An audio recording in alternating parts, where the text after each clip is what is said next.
एक ऐसा अनाथ बच्चा जिसे पूरी दुनिया ठुकरा देती है और उसे एक काफी स्ट्रॉन्गेस्ट डीमन पालता है और अपनी सारी नॉलेज इस बच्चे के अंदर ट्रांसफर कर देता है, जिससे ये आगे चलकर डीमन लॉर्ड आर्मी में एक काफी खतरनाक कमांडर बन जाता है और उन सभी को ऐसे लीड करता है जैसे कि आज तक किसी ने भी नहीं किया। यहाँ तक कि इसकी पावर्स इतनी हाई लेवल की होती हैं कि ये उन्हें छुपा कर रखता है और कोई भी इसके बारे में नहीं जानता, यहाँ तक कि डीमन लॉर्ड भी नहीं। लेकिन इस कहानी में एक ट्विस्ट है कि ये बंदा एक इंसान है और डीमन लॉर्ड आर्मी को सर्व कर रहा है और ये अपनी ह्यूमन आइडेंटिटी को छुपाने के लिए एक मास्क का यूज करता है और इस सच्चाई के बारे में ना तो डीमन लॉर्ड जानते हैं और ना ही बाकी के डीमंस। तो भाई सच में ये एनिमे काफी इंटरेस्टिंग होने वाली है, तो अपना थोड़ा सा टाइम निकाल कर इस एनिमे को जरूर से वॉच करना और हाँ, वीडियो को एंड तक देखना ताकि आपको पूरी स्टोरी समझ में आ जाए। तो चलो फिर इस कहानी को शुरू करते हैं। कहानी की शुरुआत में डीमंस इंसानों के कासल के ऊपर अटैक कर रहे होते हैं और वो काफी जल्दी इसके मेन गेट को भी तोड़ देते हैं। यही पास में हम दो बंदों को देखते हैं, वो ये कहते हैं अरे वाह, ये तो काफी जल्दी हो गया। अगली पल ये सारे के सारे डीमंस टाउन के अंदर घुस जाते हैं और सभी को मारना शुरू कर देते हैं। ये सारा नजारा दूर से खड़े हुए एक कमांडर देख रहा होता है। तभी उसके पीछे एक बंदा आ जाता है जिसको देखकर ये समझ जाता है कि ये बंदा डीमन लॉर्ड आर्मी का ही एक कमांडर है। वो ये कहता है तुमने सारा कुछ पहले ही देख लिया है, तो अब तुम्हारे पास बस 3 ही ऑप्शंस हैं, या तो यहाँ से भाग जाओ वरना अपने आप को मार लो, और तीसरा ऑप्शन अपनी सारी की सारी टेरिटरी को हमारे हवाले कर दो, वो भी चुपचाप। तुम्हें क्या लगता है कि मैं तुम्हारी बातों में आ जाऊंगा? ये बोलने के बाद वो बंदा इसके ऊपर अटैक कर देता है। मैं ये जानता ही था कि तुम ऐसा ही करोगे, और वो अपनी पावर्स का इस्तेमाल करके इस बंदे को जान से मार देता है। अब वो अपने साथी से ये कहता है तुम एक काम करो, इस बंदे की सारी चोटों को हील कर दो और साथ में बाहर जो भी घायल हैं उनकी भी। जिसके बाद ये कमांडर विंडो के पास आकर एक बैरियर को एक्टिवेट कर देता है और जैसे ये बाहर देखता है तो वो ये नोटिस करता है कि सारी की सारी वॉर ओवर हो चुकी है। पर ये सारा कुछ देखकर इस बंदे को काफी गिल्टी फील हो रहा होता है। वो ये कहता है कि मैंने ये सारा कुछ किया लेकिन मैं ये करना नहीं चाहता। सभी को ऐसा लगता है कि मैं एक डीमन हूँ, लेकिन जैसे वो मास्क उतारता है तो ये बात सामने आती है कि ये एक इंसान है और वैसे इस बंदे का नाम है ईके। फिर हमें एक पास्ट का सीन दिखाया जाता है जहाँ पर ये बात हमारे सामने आती है कि ईके को एक बंदे ने पाला था जिनका नाम था रॉमबर्ग और वो एक ग्रेट मेज थे। यहाँ तक कि वो मैजिक के बारे में काफी अच्छे से जानते थे और उन्हें जितनी भी नॉलेज थी उन्होंने सारी की सारी नॉलेज ईके को सौंप दी। लेकिन मरने से पहले वो ईके से ये कहते हैं कि तुम इसके बारे में किसी को भी मत बताना कि यहाँ पर पहले एक हाई सिविलाइजेशन थी, वरना काफी कुछ बदल सकता है। यहाँ तक कि वो ये भी कहकर जाते हैं कि ईके को अपना मास्क किसी के भी सामने नहीं उतारना, वरना डीमन लॉर्ड उन्हें कभी भी माफ नहीं करेगा।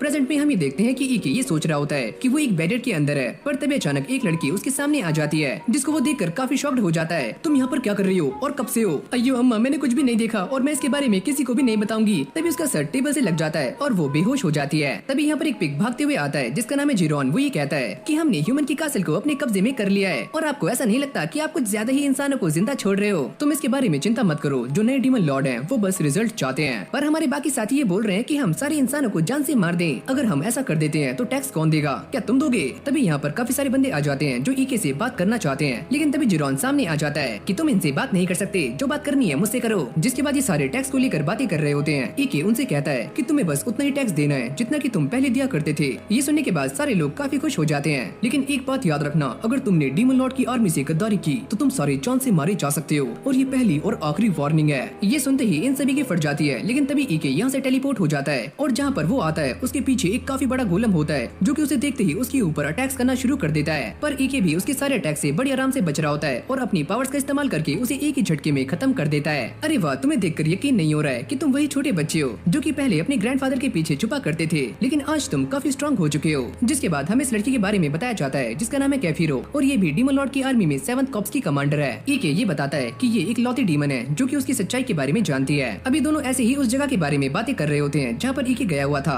वो ये कहता है अगर आप मुझे बुलाना चाहती हो तो आप मुझे मैसेज भी कर सकती हो। अभी तक वो ये सोचता है कि कैफिरो उसे इसी बारे में जानना चाहती है, पर वो ये कहती है कि चलो मेरे साथ, कोई है जो कि तुमसे मिलना चाहता है, मेरे कंधे पर हाथ रखो। जैसे ही वो ऐसा करता है तो ये दोनों यहाँ से टेलीपोर्ट हो जाते हैं। अब यहीं से हमारा सीन चेंज हो जाता है जहाँ पर हम फिर से उसी लड़की को देखते हैं जिसके लिए ईके ने कुछ खाना और एक नोट रखा हुआ होता है, इसे खाओ और चुप रहो। अगले सीन में हम ये देखते हैं कि ईके डीमन कासल के सामने पहुंच चुका है, लेकिन यहाँ पर उसे काफी अजीब लग रहा होता है। आखिरकार वो एक इंसान जो है। आगे जाते हुए इन दोनों को गेट पर कुछ गार्ड्स मिलते हैं। ईके ये पूछता है क्या ये लोग सभी को चेक करते हैं? अरे हाँ, ये लोग सभी को चेक करते हैं। अगर ऐसा हुआ तो मेरी आइडेंटिटी सभी के सामने आ जाएगी, खासकर डीमन लॉर्ड के सामने। अरे मेरे मुन्ना, इसके बारे में चिंता मत करो, मैं ये सारा कुछ संभाल लूंगी। ये बोलने के बाद वो ईके की बॉडी में काफी सारा मैजिक डालना शुरू कर देती है जिससे उसकी बॉडी ग्लो कर रही होती है। ये देखकर सारे गार्ड्स काफी चौंक जाते हैं। वो ये कहते हैं कि हमें रॉमबर्ग के ग्रैंडसन से यही उम्मीद थी, तुम अंदर जा सकते हो, और वैसे भी रॉमबर्ग को कौन नहीं जानता। जिसके बाद ये दोनों अंदर आ जाते हैं। ईके ये बताता है कि इस कासल को ऐसे बनाया गया है जिससे हमें डीमन लॉर्ड की पावर्स के बारे में काफी अच्छे से जानकारी मिल जाती है। और भाई सच में ये कासल काफी ज्यादा बड़ा होता है और ईके भी चलते चलते काफी थक जाता है। जैसे वो कैफिरो को देखता है तो वो हवा में फ्लॉट कर रही होती है।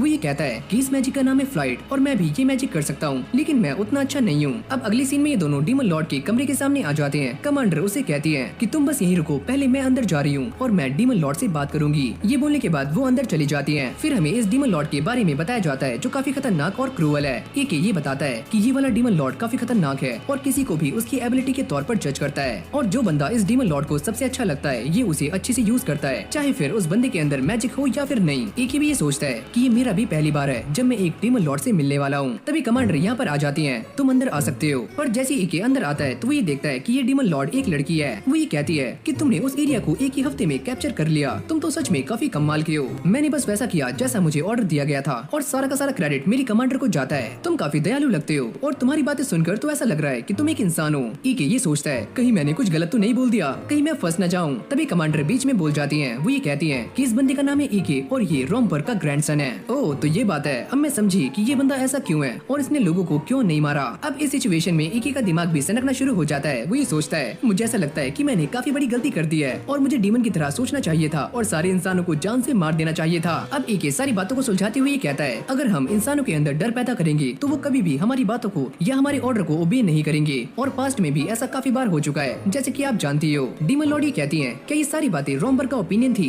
अरे हाँ कुछ ऐसा ही। पर डीमन लॉर्ड से कुछ देर बात करने के बाद एके ये समझ जाता है कि वो भी पास्ट में हायर सिविलाइजेशन के बारे में काफी कुछ जानती हैं, जैसे कि रोमबर्ग जानते थे। तभी अचानक वो टेलीपोर्ट होकर एके के सामने आ जाती हैं और वो ये कहती हैं कि तुम बाकी डीमन से काफी अलग हो और अगली बार जब तुम मुझसे मिलो तो प्लीज अपना ये मास्क हटा लेना क्योंकि मैं तुम्हारा असली चेहरा देखना चाहती हूँ। ये बोलने के बाद वो यहाँ से चली जाती हैं। उनके जाते ही एके अपना मास्क उतार देता है और काफी नर्वस लग रहा होता है। कमांडर उससे कहती है कि तुम तो एक नंबर की फट्टू हो। अब ये दोनों ऐसे ही डीमन लॉर्ड के बारे में बातें कर रहे होते हैं। कमांडर ये कहती है कि शुक्र मनाओ उन्होंने तुम्हारा मास्क नहीं उतरवाया वरना तुम्हारी बैंड बच जाती। अब अगले सीन में एके दोबारा से उसी जगह पर आ जाता है जहाँ पर इस लड़की ने सारा खाना खा लिया होता है और वो घोड़े बेचकर सो रही होती है। जैसे एके उसे उठाता है तो ये लड़की काफी शॉक्ड हो जाती है। मैंने तुम्हारा चेहरा नहीं देखा, प्लीज मुझे मत मारो, मुझे यहाँ से जाने दो प्लीज। अच्छा ठीक है मैं तुम्हें मारने वाला नहीं हूँ, पर मुझे ये बताओ कि तुम्हारा नाम क्या है? वो ये कहती है कि मेरा नाम है 13। क्या 13? काफी अजीब नाम है। वो ये बताती है कि वो एक स्लेव है और उन्हें ऐसे ही नंबर से रिफर किया जाता है। अब एके उससे कहता है कि मैं तुम्हें ऐसे ही जाने नहीं दे सकता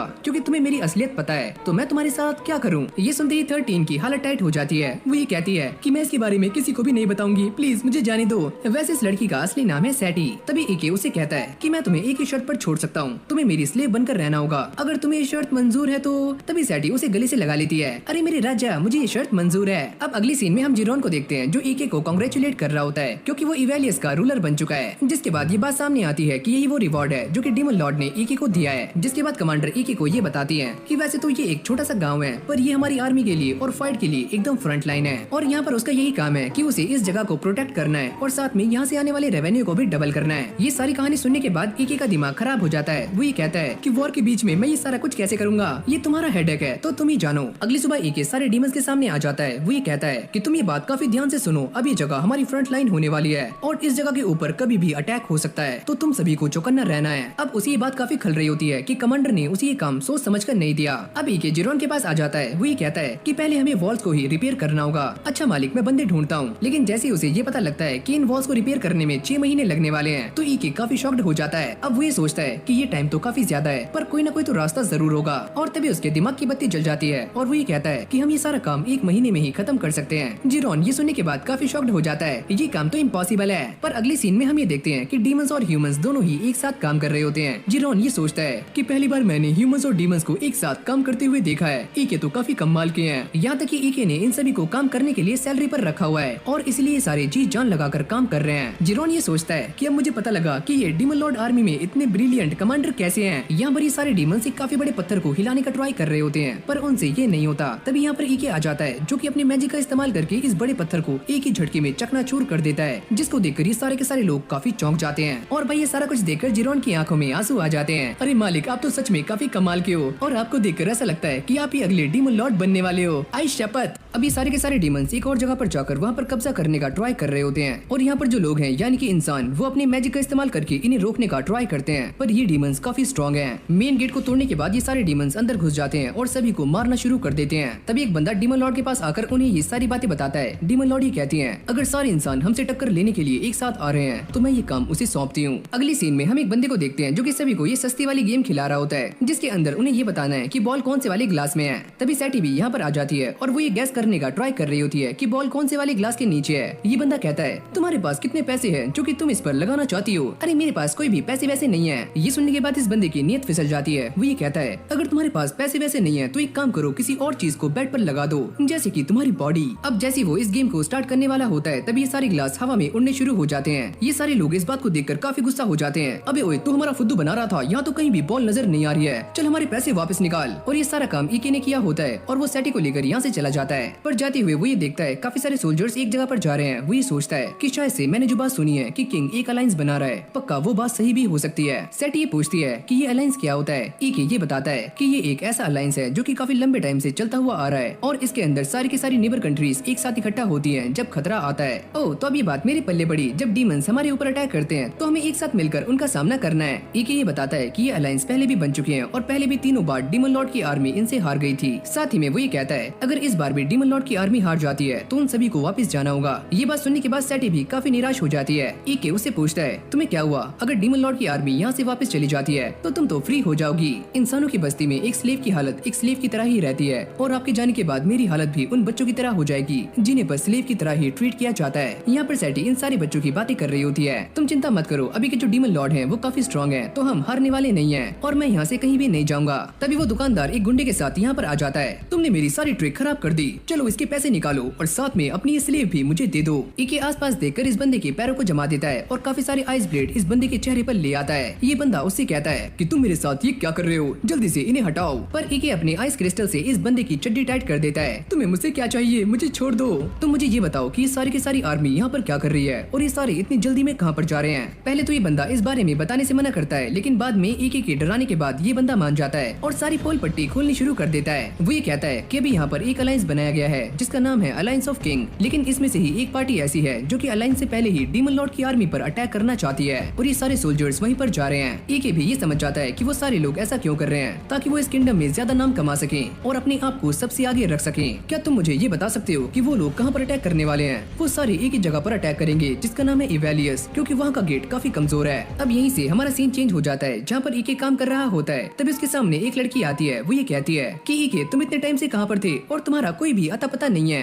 और तुम्हारे साथ वो लड़की कौन है? तभी सैटी भी यहाँ पर आ जाती है। वो ये कहती है कि मैं इनकी मेड हूँ। क्या तुम मेड? तुम तो काफी बदसूरत हो। चलो ईके, एक काम करो, इस लड़की को यहाँ से भेज दो और मैं तुम्हारी मेड बन जाती हूँ। ये सुनने के बाद सैटी को भी काफी गुस्सा आ जाता है। इसकी भैंस की टैंट ये कहाँ से आ गई? अब अगली सीन में हम रोज़ेरा की आर्मी को देखते हैं जो कि इवेलियस के ऊपर अटैक करने के लिए एकदम तैयार होते हैं। उनके लीडर ये कहती है कि चलो अपने काम पर लग जाओ। पर अगली पल हम ये देखते हैं कि जमीन के अंदर से काफी सारे स्केलेटन्स बाहर निकलने शुरू हो जाते हैं। तुम सारे आगे बढ़ते रहो, ये सारे स्केलेटन्स हमारा कुछ भी बिगाड़ नहीं सकते। लेकिन अगली पल यहाँ पर और भी ज्यादा डीमंस आ जाते हैं और साथ में ये बंदा भी मारा जाता है। इस फाइट को देखकर ऐसा लगता है कि ये सारे डीमंस इन सभी के ऊपर काफी भारी पड़ रहे हैं, जिसके बाद ये आर्मी रिट्रीट कर लेती है। जीरोन इसको देखकर ये कहता है, इस व्हाइट नाइट ने काफी अच्छा काम किया, पर अच्छा ही है कि ये सारे लोग वापस जा रहे हैं। वो ये कहता है कि ये सारा कुछ इसलिए हो पाया क्योंकि आप हमारे साथ हो। पर तभी अचानक हम ये देखते हैं कि ईके पर एक तीर से हमला होता है जिससे वो बेहोश हो जाता है। जब ये सारी बातें रोज़ेरा के कमांडर तक पहुंचती हैं तो वो ये सुनने के बाद काफी गुस्सा हो जाते हैं। वो ये कहते हैं, एलिस्टर ने ऐसा कैसे किया? उसने आर्मी के साथ रिट्रीट क्यों किया? अब मैं किंग को इसके बारे में क्या जवाब दूंगा? मेरी तो नाक ही कट जाएगी। इस तरफ जैसे ही ईके को होश आता है तो वो ये देखता है कि कमांडर उसके साइड में लेटी हुई है। वो ये पूछता है कि आप यहाँ पर क्या कर रही हो? अरे मेरे राजा, तुम मुझसे ऐसे सवाल क्यों कर रहे हो? मैंने तुम्हारी जान बचाई है। पर मुझे हुआ क्या था? कमांडर ये बताती है कि जब तुम्हें वो एरो लगा तो तुम बेहोश हो गए थे और मैंने तुम्हें हील किया। अब वो ईके से ये कहती हैं कि इस फाइट के दौरान भी कोई इंसान मारा नहीं गया, तो अब तुम डीमन लॉर्ड को क्या जवाब दोगे? कहीं ऐसा ना हो कि उन्हें दोबारा से तुम्हारे ऊपर शक हो जाए। पर मैं एक ऐसा तरीका ढूंढ रहा हूँ जिससे इंसान और डीमंस एक साथ रह पाए और वो कभी भी अलग ना हो। कमांडर उसे ये कहती है, एक काम करो, तुम यहाँ पर रुककर आराम करो क्योंकि तुम एक इंसान हो, ना कि हमारी तरह एक डीमन। अब वो इस एरो को देखकर ये सोचता है कि किसी ने मेरे ऊपर पीछे से अटैक किया। इसका मतलब तो ये है कि कोई न कोई पहले से ही कासल के अंदर मौजूद था। पर तभी अचानक वो लड़की यहाँ पर आ जाती है और ईके से चिपकना शुरू कर देती है। जैसी सैटी ये देखती है तो वो भी ईके के पास आ जाती है। ये डीमन सैटी को परेशान कर रही होती है कि तुम एक इंसान हो तो तुम ईके के इतने करीब मत आओ, और वो ईके से और भी ज्यादा चिपक जाती है। ये देखकर सैटी को भी काफी गुस्सा आ जाता है और अभी दोनों लड़कियां लड़ना शुरू कर देती हैं। तभी जीरोन यहाँ पर आ जाता है और वो इसे उठाकर सीधा बाहर फेंक देता है। तुम ये मेरे साथ क्या कर रहे हो? जल्दी दरवाजा खोलो।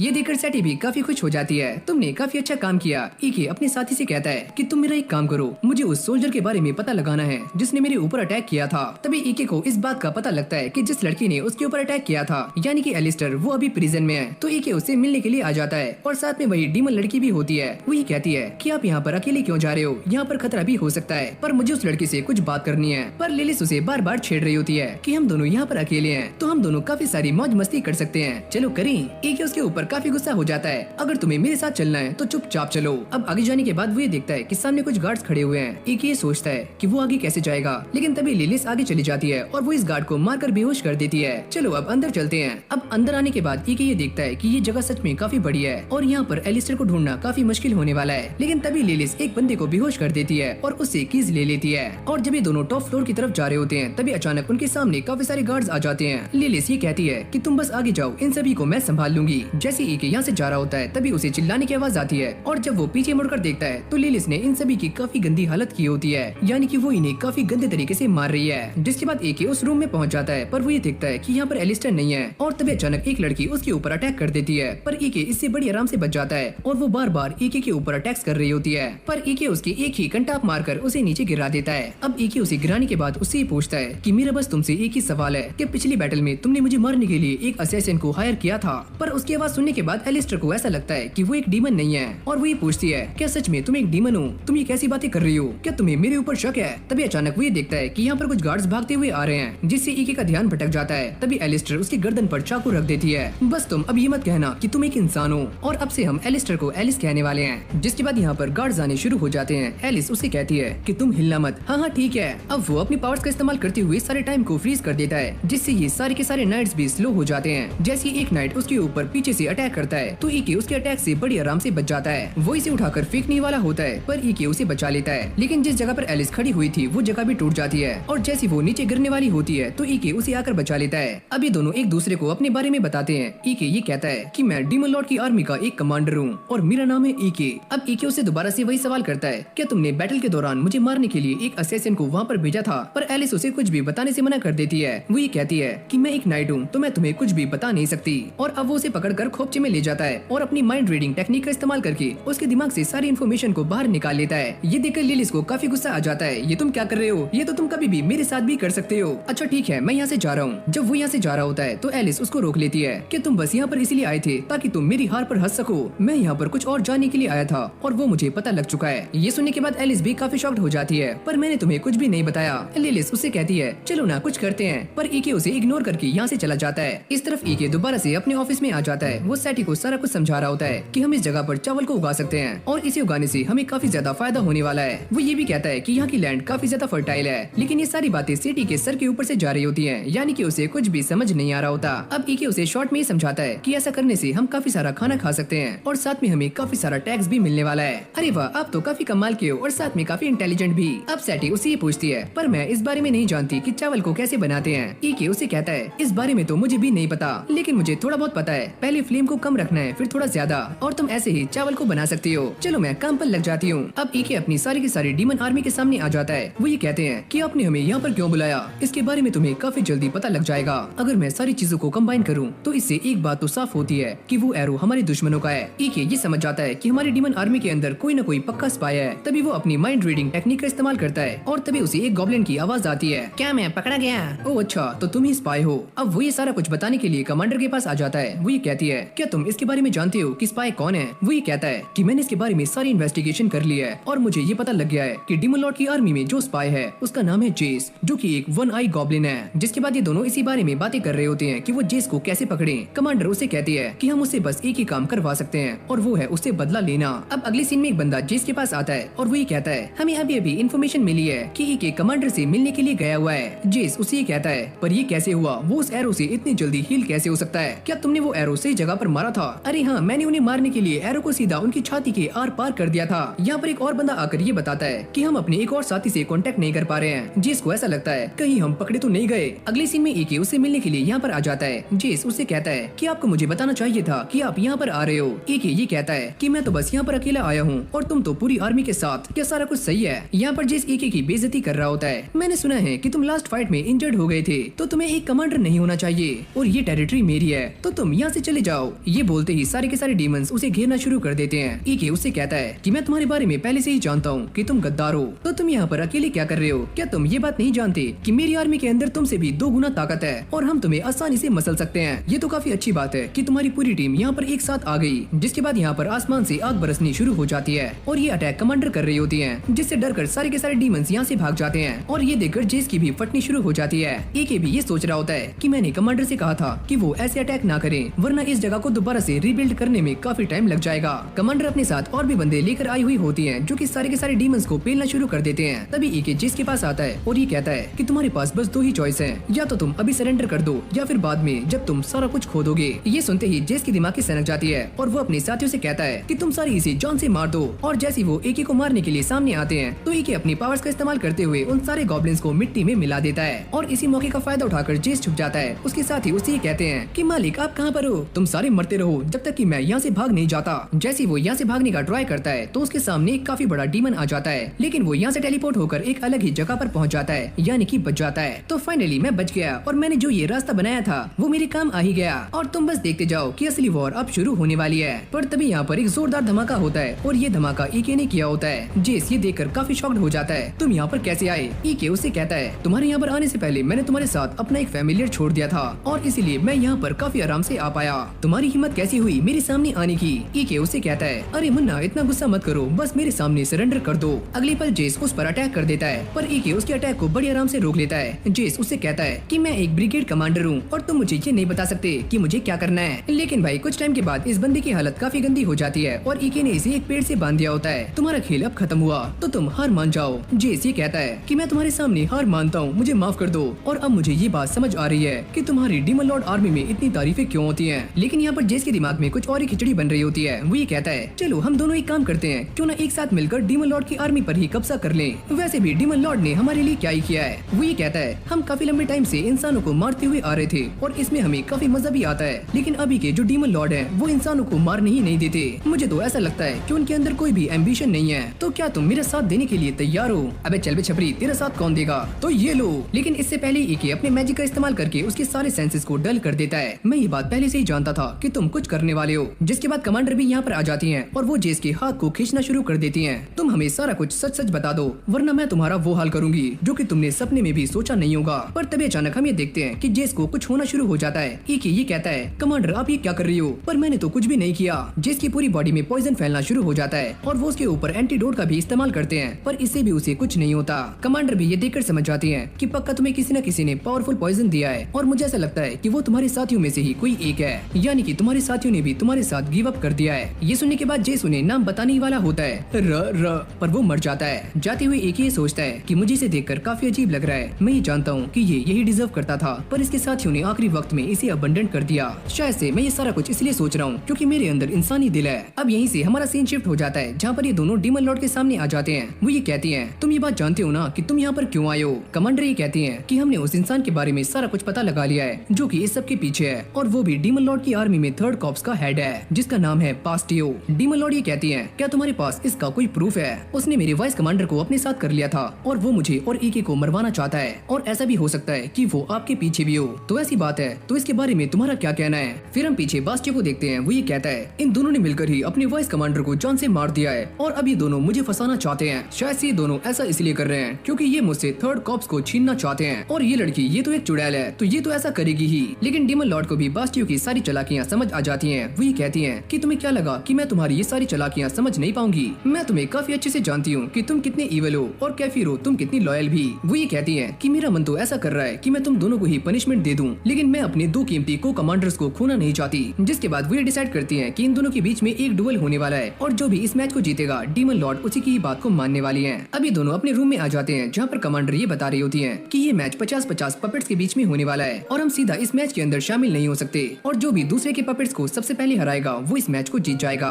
एक ये कहता है कि डीमन लॉर्ड ने ये काम काफी मुश्किल कर दिया, वो सीधा ही तुम दोनों के बीच में फाइट भी तो करवा सकती थी। कमांडर ये कहती है इसमें कुछ न कुछ तो ऐसा है जो कि डीमन लॉर्ड हमारे बीच में टेस्ट करना चाहती हैं और इस मैच के अंदर हम अपनी जगह किसी और को भी भेज सकते हैं और एके तुम मेरी जगह पर जाने वाले हो, पर ये फाइट तो आपकी है तो आप मुझे क्यों भेज रही हो? मैंने बस वो तरीका चुना है जिससे कि मेरे जीतने के चांसेस काफी ज्यादा हैं। जिसके बाद एके उस जगह को देखने के लिए आ जाता है जहाँ पर ये डुएल होने वाली है। कमांडर उसे ये कहती है कि मैं इस बात को काफी अच्छे से जानती हूँ कि तुम्हारी स्किल्स काफी अच्छी हैं और मैं अपनी जान को तुम्हारे हाथों में सौंपती हूँ। अब एके अपने साथी के साथ में खड़ा हुआ ये सोच रहा होता है कमांडर ने अपनी जान की जिम्मेदारी मेरे ऊपर सौंप दी है, सच में मेरे ऊपर काफी ज्यादा बर्डन है। जिरोन भी यहीं पर खड़ा हुआ होता है। वो ये कहता है कि मालिक आपको क्या हुआ? मैं बस यही सोच रहा हूँ कि मैं इस फाइट को कैसे जीतूं। अब अगले सीन में ये दोनों उन पपेट्स को देखने के लिए आ जाते हैं जिनको ये इस मैच के अंदर इस्तेमाल करने वाले हैं। एक ये बताता है कि इन सारी की सारी पपेट्स की स्ट्रेंथ एक जैसी है और यहाँ पर जो वेपन्स रखे रखे हुए होते हैं ये उनका भी इस्तेमाल कर सकते हैं। जिरोन ये देखकर काफी खुश हो जाता है। मुझे ऐसा लगता है कि डीमन लॉर्ड काफी दयालु हैं और उन्होंने आपको वेपन्स भी दिए हैं। जिसके बाद ईके अपने ऑफिस में आ जाता है। तभी सेठी उसके लिए चाय लेकर आती है। ईके उससे पूछता है, तुम्हें क्या लगता है कि एक बैटल में जीतने का सही तरीका क्या हो सकता है? वो ये कहती है कि मुझे फाइट करना बिल्कुल भी पसंद नहीं है और मैं ये ट्राई करूंगी कि मैं बातचीत से सारा मामला सुलझा लूं। हाँ, मैं भी इस बात से एग्री करता हूँ, पर इस दुनिया में ऐसे काफी सारे लोग हैं जो कि बिना फाइट किए फैसला नहीं कर सकते।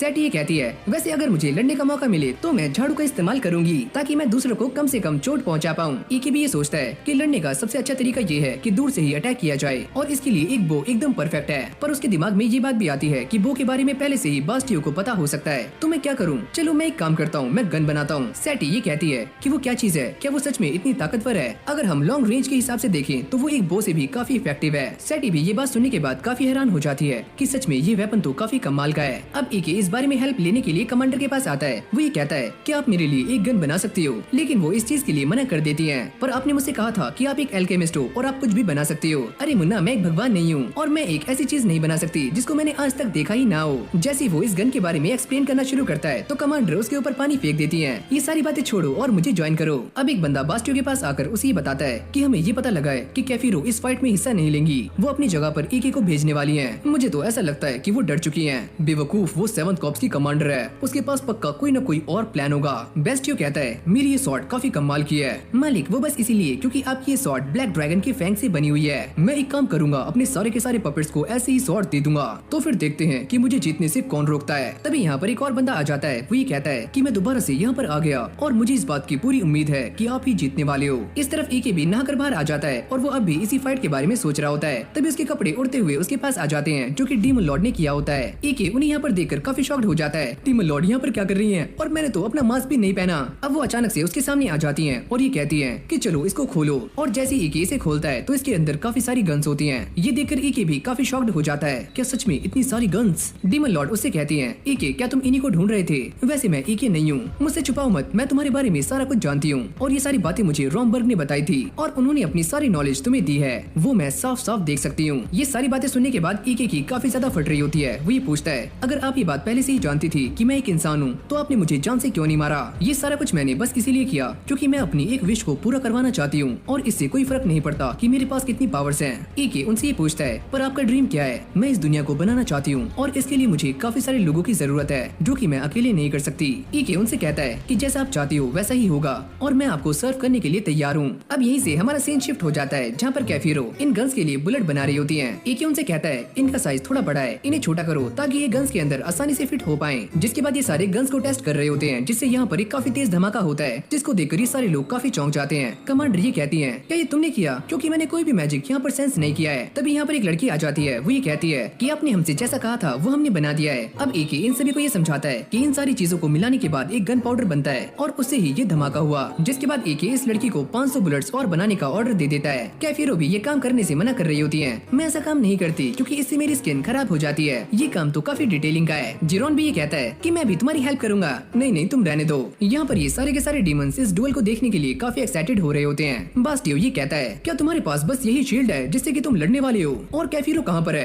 क्या वो कोई और प्लान बना रही है? ईके ये देखता है कि बास्टियो की आर्मी काफी स्ट्रॉन्ग लग रही होती है और उन सभी के पास काफी खतरनाक वेपन्स हैं और वो स्वॉर्ड भी। अब ये दोनों एक दूसरे के आमने सामने आ जाते हैं। बास्टियो उससे ये कहता है, तुमने मेरी टीम का आर्मर तो देख ही लिया, ये काफी स्ट्रॉन्ग है और इसे तुम किसी भी चीज से तोड़ नहीं सकते। बास्टियो ये कहता है कि वो जो मटेरियल यूज कर रहा है उसे वो डीमन लॉर्ड ने दिया है। ये सुनने के बाद ईके भी काफी शॉक्ड हो जाता है। उसे ऐसा लगता है कि डीमन लॉर्ड बास्टियो की हेल्प कर रही है। अगली पल ये डुएल स्टार्ट हो जाता है जहाँ पर बास्टियो की आर्मी इन सभी के ऊपर एरो से अटैक कर रही होती है। ईके की आर्मी उन्हें रोकने का ट्राई करती है पर ये उन्हें लग जाते हैं। देखते ही देखते बास्टियो के पपेट्स ईके के ऊपर भारी पड़ने शुरू हो जाते हैं और उसके काफी सारे पपेट्स को जान से मार देते हैं। ये देखकर बास्टियो कहता है, क्या हुआ मुन्ना, सारी हेकड़ी निकल गई क्या? फिर देखते देखते सारे लोग ईके की आर्मी की बेइज्जती करना शुरू कर देते हैं। तुम एक नंबर के बुज़दिल हो, अरे वापस अटैक तो करो, क्या हुआ, हार गए क्या? पर तभी यहाँ पर एक गन शॉट की आवाज आती है जिससे बास्टियो का एक पपेट मर जाता है। ये देखकर सारे लोग हैरान हो जाते हैं कि आखिरकार ये क्या चीज है। ईके उनसे कहता है कि तुम सारे खड़े हो जाओ और उनके ऊपर अटैक्स करना शुरू करो। फिर देखते ही देखते बास्टियो के सारे पपेट्स की लंका लग जाती है और वो एक एक करके धाराशाही हो रहे होते हैं। डीमन लॉर्ड भी ये सारा कुछ बड़ी गौर से देख रही होती है। बास्टियो ये कहता है, आखिरकार ये क्या चीज है,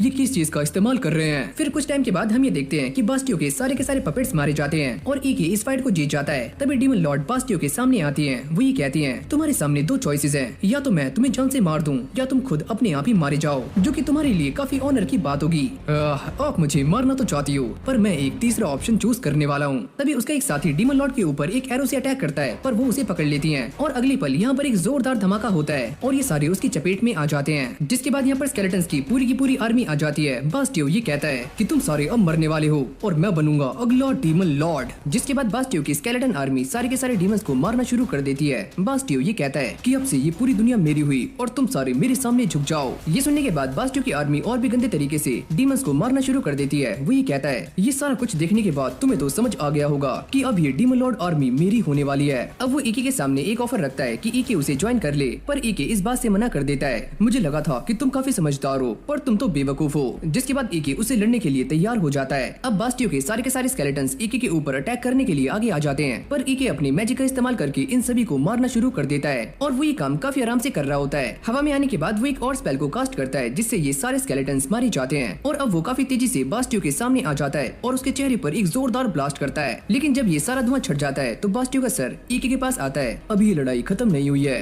तभी अचानक से उसकी बॉडी ईके के पीछे आ जाती है, पर ईके उसके अटैक से बच जाता है। बास्टियो ये कहता है कि शायद से तुम ये बात नहीं जानते कि मैं एक डलहन हूँ और मेरी ये सारी की सारी आर्मी स्केलेटन आर्मी है जो कि मर नहीं सकती। ईके अब टाइम को फ्रीज कर देता है और वो सारे के सारे स्केलेटन्स को मारना शुरू करता है। लेकिन अब भी ये स्केलेटन्स काफी ज्यादा हैं और उसके ऊपर अटैक करने के लिए सामने से आ रहे होते हैं। बास्टियो भी दोबारा से रिकवर हो जाता है। वो ये कहता है कि मेरी ये जो आर्मी है वो इनफाइनाइट है और ये तुम्हें जान से मार देगी। तुमने पहले काफी बड़ी गलती कर दी, तुम्हें मेरा साथ देना चाहिए था। अब उसका एक साथी ईके पर एक एरो से अटैक करता है, पर ईके इससे काफी आराम से बच जाता है। बास्टियो ये कहता है अरे वाह, तुम तो काफी चालाक निकले और अब मुझे समझ आया कि तुम डीमन लॉर्ड की आर्मी के कमांडर क्यों हो। अब ईके भी ये सोच रहा होता है कि ये सारे अनडेड हैं, तो मैं इन्हें मारने के लिए कौन से मैजिक का इस्तेमाल करूं। जैसे वो दोबारा से इस पर अटैक करते हैं तो ईके एक ऐसे मैजिक का इस्तेमाल करता है जिससे ये सारे के सारे स्केलेटन्स वैनिश हो जाते हैं। ये बंदा दोबारा से ईके पर अटैक करने वाला होता है, पर कैफीरो उसको रोक लेती है। यहाँ तक कि लिलिस ने भी इस तरफ मोर्चा संभाल लिया होता है और वो बास्टियो के सारे साथियों को एक एक करके मार रही होती है। कैफीरो भी नीचे आने के बाद ये कहती है कि हमने बाहर के सारे डीमंस को खत्म कर दिया है। बास्टियो की ये सुनने के बाद काफी ज्यादा फट जाती है। तभी डीमन लॉर्ड भी यहाँ पर आ जाती है। बास्टियो उन्हें देखकर काफी शॉक्ड हो जाता है। डीमन लॉर्ड उससे कहती है मैं तुम्हें एक और मौका दे रही हूँ, चलो इसके साथ फाइट करो।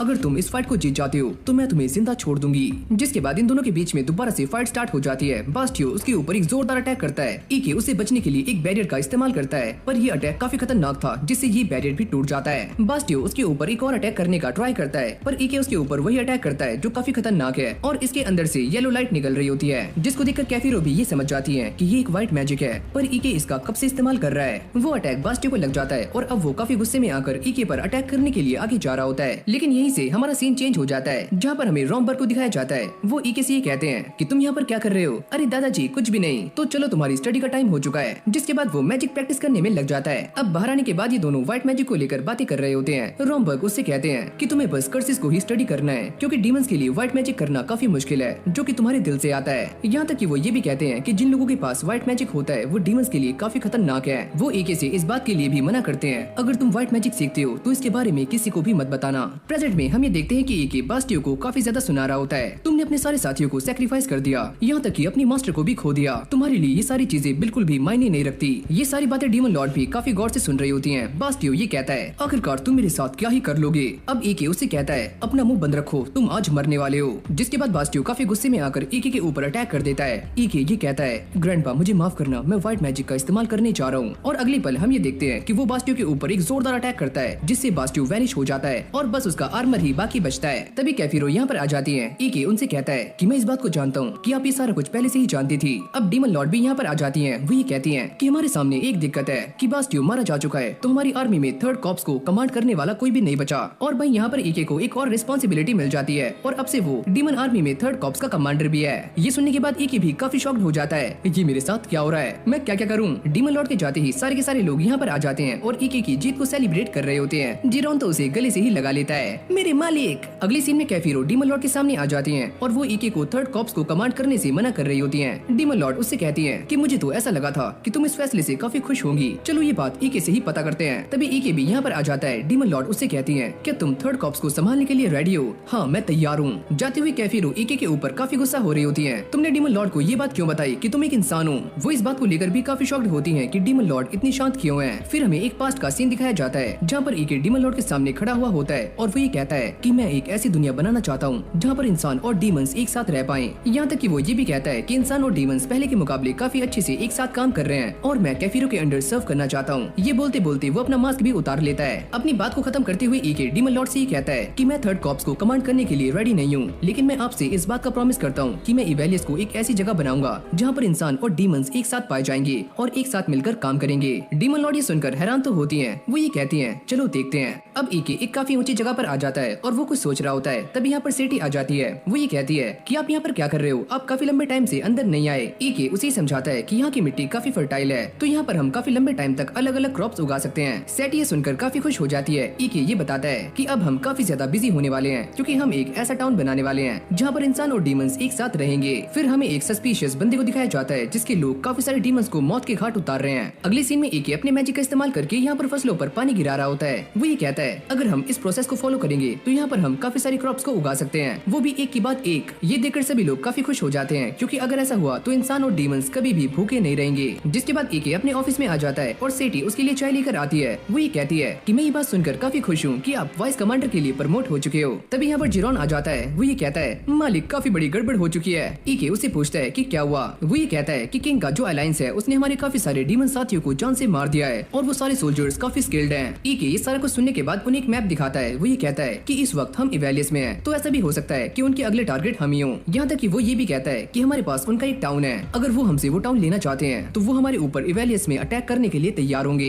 इन सभी को इस बात की चिंता हो रही होती है कि डीमन 1 वर्सेस 1 में काफी स्ट्रॉन्ग होते हैं, पर इतने सारे इंसानों के सामने वो पानी कम चाय हैं, यानी कि हार भी सकते हैं। ईके ये कहता है अगर हम सारे हार गए तो हम सभी को दोबारा से डीमन कासल के अंदर जाना होगा, और अगर ऐसा हुआ तो मेरा सपना चकनाचूर हो जाएगा जहाँ पर मैं इवेलियस को एक ऐसी जगह बनाना चाहता हूँ जहाँ पर इंसान और डीमंस एक साथ रहने वाले हैं। फिर हमें दोबारा से उसी लड़की को दिखाया जाता है जो कि इस गन को शूट कर रही होती है। वो ये कहती है कि इस गन को एक बार इस्तेमाल करने के बाद ये गन पूरी तरह से तबाह हो जाती है। कैफीरो भी ये सोचती है कि वो इन्हें ज्यादा बेटर कैसे बना सकते हैं। ईके भी ये कहता है कि अगर हम उन इंसानों की अलायंस से लड़ने वाले हैं तो हमें कुछ ऐसे वेपन्स चाहिए जो कि सारे लोग आसानी से इस्तेमाल कर पाएं। वो लड़की ये कहती है कि हमें इनका मास प्रोडक्शन करने में काफी दिक्कतें आ रही हैं और हमें कुछ ऐसे लोग चाहिए जो कि मेटल का काम करने में काफी माहिर हों। कैफीरो ये कहती है कि ये काम तो बस एक ही लोग कर सकते हैं और वो हैं डॉट्स, लेकिन वो एक फाइट के बाद काफी अलग अलग हो चुके हैं और उन्हें ढूंढना काफी मुश्किल है और हमें काफी सारे डॉट्स लगने वाले हैं। इसका बस एक ही तरीका है, अगर हम डॉर्फ किंग को अपने पास ला पाएं जो कि एक जेल में कैद है। फिर हम उसी बंदे को देखते हैं जो कि डॉर्फ किंग से ये कहता है कि तुम ये सारा नजारा देख सकते हो कि मैंने सारे के सारे डॉट्स को जान से मार दिया है। वो ये कहते हैं कि तुम चाहे जो भी कर लो लेकिन हम तुम्हें डॉर्फ की टेक्नोलॉजी नहीं देंगे और इंसानी वॉर में तो कभी भी नहीं। पर इन लोगों ने उसके बेटे को भी कैप्चर कर लिया होता है। वो ये कहता है कि शायद तुम अपनी सिचुएशन को समझ नहीं पा रहे हो, तुम्हारे पास बस एक ही चांस है, हमारी बातें मान लो। जिसके बाद सारे के सारे डॉट्स उनके लिए काम करना शुरू कर देते हैं और अलग अलग जगह पर चले जाते हैं। तभी अचानक वो ये नोटिस करते हैं कि सारे के सारे गार्ड बेहोश हो चुके हैं और लिलिस यहाँ पर आ जाती है। तो फाइनली मैंने तुम्हें ढूंढ लिया, पर तुम कौन हो और यहाँ पर क्यों आई हो, मुझे कहाँ लेकर जाना चाहती हो। और लिलिस उसे अपने मैजिक का इस्तेमाल करके बेहोश कर देती है। जिरोन भी ये कहता है कि ये तुमने क्या किया। अभी दोनों डॉर्फ किंग को लेकर आगे जा रहे होते हैं, तभी उनके सामने 2 सोल्जर्स आ जाते हैं और लिलिस अपने मैजिक का इस्तेमाल करके इन सभी को भी बेहोश कर देती है। एक सोल्जर जिरोन के ऊपर भी अटैक करता है। अबे ओए पीछे हो। अब वो जैसे तैसे करके यहाँ से बाहर आ जाते हैं, पर वो ये देखकर काफी शॉक्ड हो जाते हैं कि उनके सामने काफी सारे सोल्जर्स खड़े हुए हैं, यानी कि वो चारों तरफ से घिर चुके हैं। ऊपर खड़े हुए ईके भी इन सारी चीजों को देख रहा होता है। तभी लिलिस अपने मैजिक का इस्तेमाल करके इन सभी सोल्जर्स को बेहोश करने लग जाती है। अभी दोनों बाकी के सोल्जर से बचकर भाग रहे होते हैं। जिरोन ये कहता है कि यहाँ पर इतने सारे सोल्जर्स क्यों हैं। ईके भी ये सोचता है कि मैंने इन सभी से मना किया था कि इन सभी का ध्यान अपनी तरफ मत करना, लेकिन ये बेवकूफ तो काफी गड़बड़ कर रहे हैं। भागते भागते जिरोन की भी काफी ज्यादा फट जाती है। तभी यहाँ पर जमीन के अंदर से काफी बड़े बड़े पत्थर निकलने शुरू हो जाते हैं जो कि इन सोल्जर्स का रास्ता रोक लेते हैं और ईके उनके सामने आ जाता है। तुमने काफी अच्छा काम किया। जिरोन किंग को उठाकर काफी ज्यादा थक जाता है तो वो उन्हें गोल गोल घुमाना शुरू कर देता है। खा भाई चक्री, खा भाई चक्री, अरे रुक जाओ। अगली सीन में किंग को होश आ जाता है और वो ईके के सामने खड़े होते हैं। तुम मुझे यहाँ पर लेकर क्यों आए हो। ईके उन्हें वो गन दिखाता है और ये कहता है क्या तुम ऐसी और भी बना सकते हो। वो ये कहते हैं कि मैं इसे बना तो सकता हूँ पर ये थोड़ी सी कॉम्प्लेक्स है, पर मैं तुम्हारी हेल्प क्यों करूँ, तुम हमें वैसे यूज करना चाहते हो जैसे कि इंसानों ने किया था, तो मैं तुम्हें ये बनाने से मना करता हूँ। ईके उन्हें समझाता है कि उसके इरादे ऐसे नहीं है, वो तो इंसानों और डीमंस के बीच में दोस्ती बढ़ाना चाहता है, चलो मेरे साथ आओ। वो उन्हें लेकर शहर में आ जाता है। किंग भी ये देखकर काफी शॉक्ड हो जाते हैं कि इंसान और डीमंस एक साथ काम कर रहे हैं, पर किंग ये कहते हैं कि इंसानों ने हमारे साथ काफी बुरा किया है और अगर मैं तुम्हारी हेल्प करता हूँ तो इससे इनडायरेक्टली इंसानों की ही हेल्प होने वाली है, तो मैं तुम्हारी हेल्प क्यों करूँ। जिसके बाद ईके उनके सामने एक ऑफर रखता है, अगर तुम इन गन्स को ज्यादा से ज्यादा बनाओगे तो मैं डीमन लॉर्ड से कहकर तुम्हारे डॉर्फ किंगडम को दोबारा से रीबिल्ड करवा सकता हूँ। ये बकवास करना बंद करो, शायद तुम ये नहीं जानते कि ये किंगडम को बनाने में कितनी मेहनत लगती है और मेरे साथ कोई भी नहीं है, यहाँ तक कि मैंने अपनी फैमिली को भी खो दिया है। अब ईके उन्हें लेकर एक जगह पर आ जाता है जहाँ पर सारे के सारे डॉट्स काम कर रहे होते हैं, यहाँ तक कि उनका बेटा भी यहीं पर होता है। किंग भी ये सारा कुछ कुछ देखकर काफी खुश हो जाते हैं। उनका बेटा ये बताता है कि डीमंस अचानक से हमें यहाँ पर लेकर आ गए और उन्होंने हमें रहने के लिए जगह दी और साथ में काम भी और मस्त मस्त खाना भी। ईके भी उनकी सारी बातें काफी गौर से सुन रहा होता है। वो लड़का ये कहता है कि ईके ने हमारे किंग को बचा लिया, तो चलो दिखाते हैं कि हम डॉट्स क्या कर सकते हैं, चलो लग जाओ काम पे। अब ईके उनसे ये कहता है, क्या तुम मेरा साथ देने के लिए अब तैयार हो? अरे हाँ, मैं तुम्हारे एम्बिशन को पूरा करने के लिए तुम्हारे साथ हूँ। पर उसके साथ हाथ मिलाने के बाद किंग ये सोचते हैं कि भले ही ये एक डीमन है पर इसके हाथ काफी सॉफ्ट और काफी गर्म है। अगले सीन में ईके दोबारा से अपने ऑफिस में आ जाता है जहाँ पर सेठी काम कर रही होती है। ईके उससे कहता है, अगर तुम काम करके फ्री हो जाती हो तो तुम्हें आराम भी करना चाहिए, और अगर तुम्हें बुक्स पढ़ना पसंद है तो तुम वो भी कर सकती हो। हाँ, मुझे बुक्स तो पसंद है लेकिन मुझे पढ़ना नहीं आता। चलो एक काम करते हैं, जब मैं फ्री होता हूँ तो मैं तुम्हें पढ़ना सिखा दूंगा। तभी लिलिस भी यहाँ पर आ जाती है। मालिक, जितने भी डॉट्स गुम हो चुके थे मैं उन सभी को लेकर यहाँ पर आ चुकी हूँ। काम एकदम कंप्लीट हुआ। लेकिन भाई इन दोनों के बीच में दोबारा से फाइट शुरू हो जाती है, वो भी ईके को लेकर। फिर मुसीबतों का देवता यहाँ पर भागते हुए आता है। अरे मालिक, फिर से एक दिक्कत हो चुकी है। जिसके बाद हमें ह्यूमन अलायंस के कमांडर को दिखाया जाता है और एक बंदा उनसे ये कहता है, हमें इस बारे में खबर मिली है कि उन्होंने ड्वार्फ किंग को भी अपनी साइड कर लिया है। वो ये कहते हैं कि हमें इस बात से कोई फर्क नहीं पड़ता, वैसे भी वो एक बूढ़ा इंसान है, वो हमारा क्या ही उखाड़ लेगा। जिसके बाद ये सारे इवेलियस में अटैक करने के लिए तैयार हो जाते हैं। कमांडर ये कहते हैं कि हमारे पास सोल्जर्स काफी ज्यादा हैं, इसका मतलब हमारा जीतना पक्का है। फिर हम ईके और उसके साथियों को देखते हैं जो एक गुफा में जाने का ट्राई कर रहे होते हैं। जैसे ईके यहाँ पहुँच जाता है वो ये कहता है कि फाइनली हम यहाँ पर पहुँच गए। इस तरफ सारे के सारे डॉट्स काफी मेहनत कर रहे होते हैं ताकि वो फायर आर्म्स को बना सके, और जैसे ये फायर आर्म्स बन जाते हैं तो ये उन्हें चलाने की प्रैक्टिस करने लगते हैं। अब अगली सीन में ईके और सारे के सारे डीमंस एक मीटिंग कर रहे होते हैं। एक डीमन ईके से ये कहता है कि तुमने टाउन के गेट को इतनी जल्दी बिल्ड कैसे करवा लिया, क्या तुमने किसी मैजिक का इस्तेमाल किया था? ईके उससे कहता है कि मैंने सभी से शिफ्टों में काम करवाया है और सभी को काफी अच्छी दिहाड़ी मजदूरी भी दी है। अरे वाह, ये तरीका तो काफी अच्छा है, इससे सारे लोग अपनी मर्जी से काम करेंगे और काफी अच्छे से भी। तभी दीवार को तोड़ते हुए एक डीमन यहाँ पर आ जाता है। ये जगह तो सच में काफी छोटी है। ईके उससे कहता है क्योंकि ये जगह इंसानों के लिए बनी है, न कि डीमंस के लिए। तो चलो मीटिंग को शुरू करते हैं, अब मैं आ गया हूँ। जैसे इन सभी को ये पता लगता है कि ईके ने बास्टियो को हरा दिया है, वो ये कहते हैं कि हम तुम्हारी बात मानने के लिए एकदम तैयार हैं। अब ये सारे इस बात को लेकर काफी चिंता में होते हैं कि ह्यूमन आर्मी के अंदर 12,000 सोल्जर्स हैं और इनके पास सिर्फ 2,000। ये वुल्फ डीमन कहता है चलो एक काम करते हैं, उन्हें सामने से जाकर ही जान से मार देते हैं। पर ईके इस बात के लिए मना कर देता है। ईके इन सभी को समझाता है कि सामने वाले ह्यूमंस के पास मैजिक भी हो सकता है और वो हमें क्रॉस करने के लिए मैजिक का भी इस्तेमाल कर सकते हैं। ये तो हमारे लिए काफी बड़ी दिक्कत की बात है। पर ईके के पास इस चीज का भी सोल्यूशन होता है। वही कहता है जब वो आर्मी पूरे जोश में होगी तो हम उन्हें कैद कर लेंगे और मैं उन्हें एक साथ ही क्रम्बल कर दूंगा।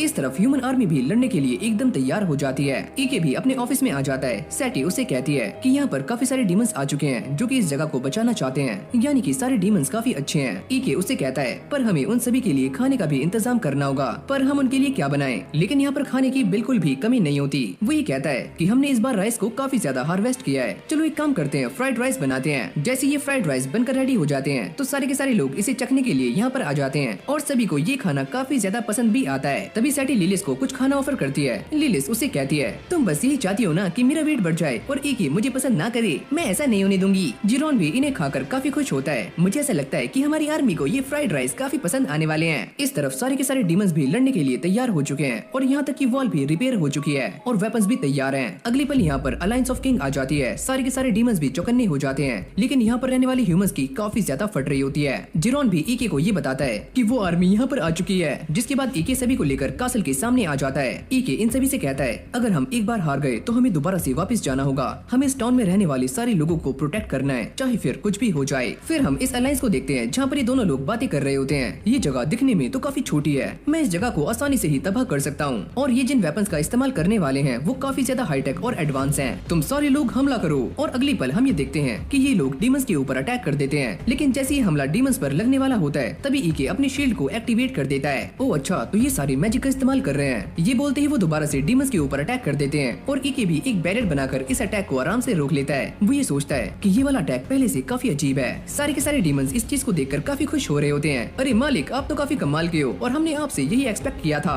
आप सबसे स्ट्रॉन्ग हो। ईके ये सोचता है कि उन सभी का अगला अटैक क्या होगा, दोबारा से वही अटैक करो। अब वो दोबारा से उन्हीं पत्थरों और एरो से डीमंस के ऊपर अटैक करते हैं। इन सभी को ऐसा लगता है कि वो ह्यूमंस काफी बेवकूफ हैं कि बार बार ईके अटैक कर रहे हैं, लेकिन तभी ईके ये सेंस करता है कि सामने से एक अलग सी रोशनी आ रही है और तभी अचानक से उसका बैरियर गायब होना शुरू हो जाता है, जिसके बाद ये सारे के सारे अटैक्स आकर सीधा डीमंस को लग जाते हैं। ईके ये देखता है कि सामने वाली आर्मी के अंदर काफी सारे मैजिशियंस हैं जो कि अपने मैजिक का इस्तेमाल कर रहे हैं। अब पहली स्क्वाड भी डीमन से लड़ने के लिए मैदान में आ जाती है। जिरोन ये कहता है कि मालिक, हमें भी आगे जाना चाहिए, पर ईके उसको रोक देता है और तभी अचानक हम ये देखते हैं कि यहाँ पर काफी सारे बड़े बड़े डीमंस आ जाते हैं जो कि पत्थरों के नीचे इस पहली स्क्वाड को कुचल देते हैं। ये देखकर बाकी सोल्जर्स की फटनी शुरू हो जाती है और वो एक पल के लिए थोड़े से थम जाते हैं, जिससे ये डीमंस का शिकार बन जाते हैं। लेकिन अब भी काफी सारे सोल्जर्स बाकी हैं, जिसके बाद ये इस कासल में जाने का ट्राई करते हैं, पर डीमंस उन्हें रोकने के लिए एकदम तैनात हैं। ये फाइट देखते ही देखते काफी इंटेंस हो जाती है, जिसमें ह्यूमंस और डीमंस दोनों ही मारे जा रहे होते हैं। कमांडर ये कहते हैं, मुझे ऐसा लगता है कि हम उन्हें काफी जल्दी हरा देंगे, पर अभी मुझे काफी भूख लग रही है। वो डिसाइड करता है कि वो इस फाइट को काफी जल्दी खत्म करने वाला है। उसका साथी ये कहता है, पर हम ये कैसे करेंगे? जिसके बाद वो एक ऐसी स्ट्रेटेजी के बारे में बताता है जिससे उनके लोग भी मारे जा सकते हैं। ये बोलते ही वो इस अटैक को करना शुरू कर देते हैं, जिससे डीमंस के साथ साथ इंसान भी मारे जाते हैं। साथ में कासल की वॉल भी काफी ज्यादा डैमेज हो जाती है। ये लड़कियां भी ये सारा कुछ देखकर काफी हैरान हो जाती हैं। ये इंसान तो सच में काफी बुरे हैं, इन्होंने अपने साथियों को भी नहीं छोड़ा। ये कमांडर दोबारा से इन सभी के ऊपर हमला करने के लिए कहता है। एक को इसे देखकर काफी गुस्सा आ रहा होता है, इसकी भैंस की टैट। जिसके बाद ये सारे के सारे सोल्जर्स कासल में घुसने शुरू हो जाते हैं। लेलिस ये कहती है कि ये तो काफी ज्यादा बुरा हो रहा है, इन सभी को यहीं पर रोक लो। जिसके बाद सारे डीमंस भी यहाँ पर आ जाते हैं और इन सभी को रोकने का ट्राई कर रहे होते हैं। एक को भी काफी गुस्सा आ रहा होता है और इस तरफ सैटी घायल डीमंस का इलाज कर रही है, जो कि काफी इंजर्ड हो चुके हैं। इस फाइट से ऊब जाने के बाद कमांडर चाय की चुस्कियां ले रहा होता है। जिसके बाद थर्ड यूनिट भी फाइट में कूद जाती है। ईके ये सोचता है कि जैसा मुझे लगा था, ये सारा कुछ उससे भी काफी जल्दी प्रोग्रेस कर रहा है। डीमंस भी ये ट्राई कर रहे होते हैं कि वो इंसानों को गेट पर ही रोक पाए। लिलिस भी इस फाइट में कूद जाती है। तभी डीमंस की एक और वेव यहाँ पर आ जाती है, जो कि सारे इंसानी सोल्जर्स को आराम से मारना शुरू कर देती है। एक बंदा ये कहता है, तुम इनसे डरो मत, एक एक डीमन से दो सोल्जर्स फाइट करो। जैसे ही सारे दोबारा से आगे जाते हैं तो जिरोन और उसकी टीम इन सभी के ऊपर गोलियां बरसानी शुरू कर देती है, जिससे ये सारे रिट्रीट कर लेते हैं। फिर हमें एक पास्ट का सीन दिखाया जाता है, जहाँ पर ये बात डिसाइड हुई थी कि ये सारी इस फाइट को कैसे लड़ने वाले हैं। प्रेजेंट में हम ये देखते हैं कि ये लड़की डीमन थ्रॉन का इस्तेमाल करके इस दीवार को दोबारा से रिपेयर कर लेती है। पास्ट में एके ने इस वुल्फ से ये पूछा था कि तुम कितनी देर तक फाइट कर सकते हो? मैं तो काफी देर तक आराम से बिना थके फाइट कर सकता हूँ, लेकिन मेरी आर्मी बस 10 मिनट तक ही पूरी जान से लड़ पाएगी।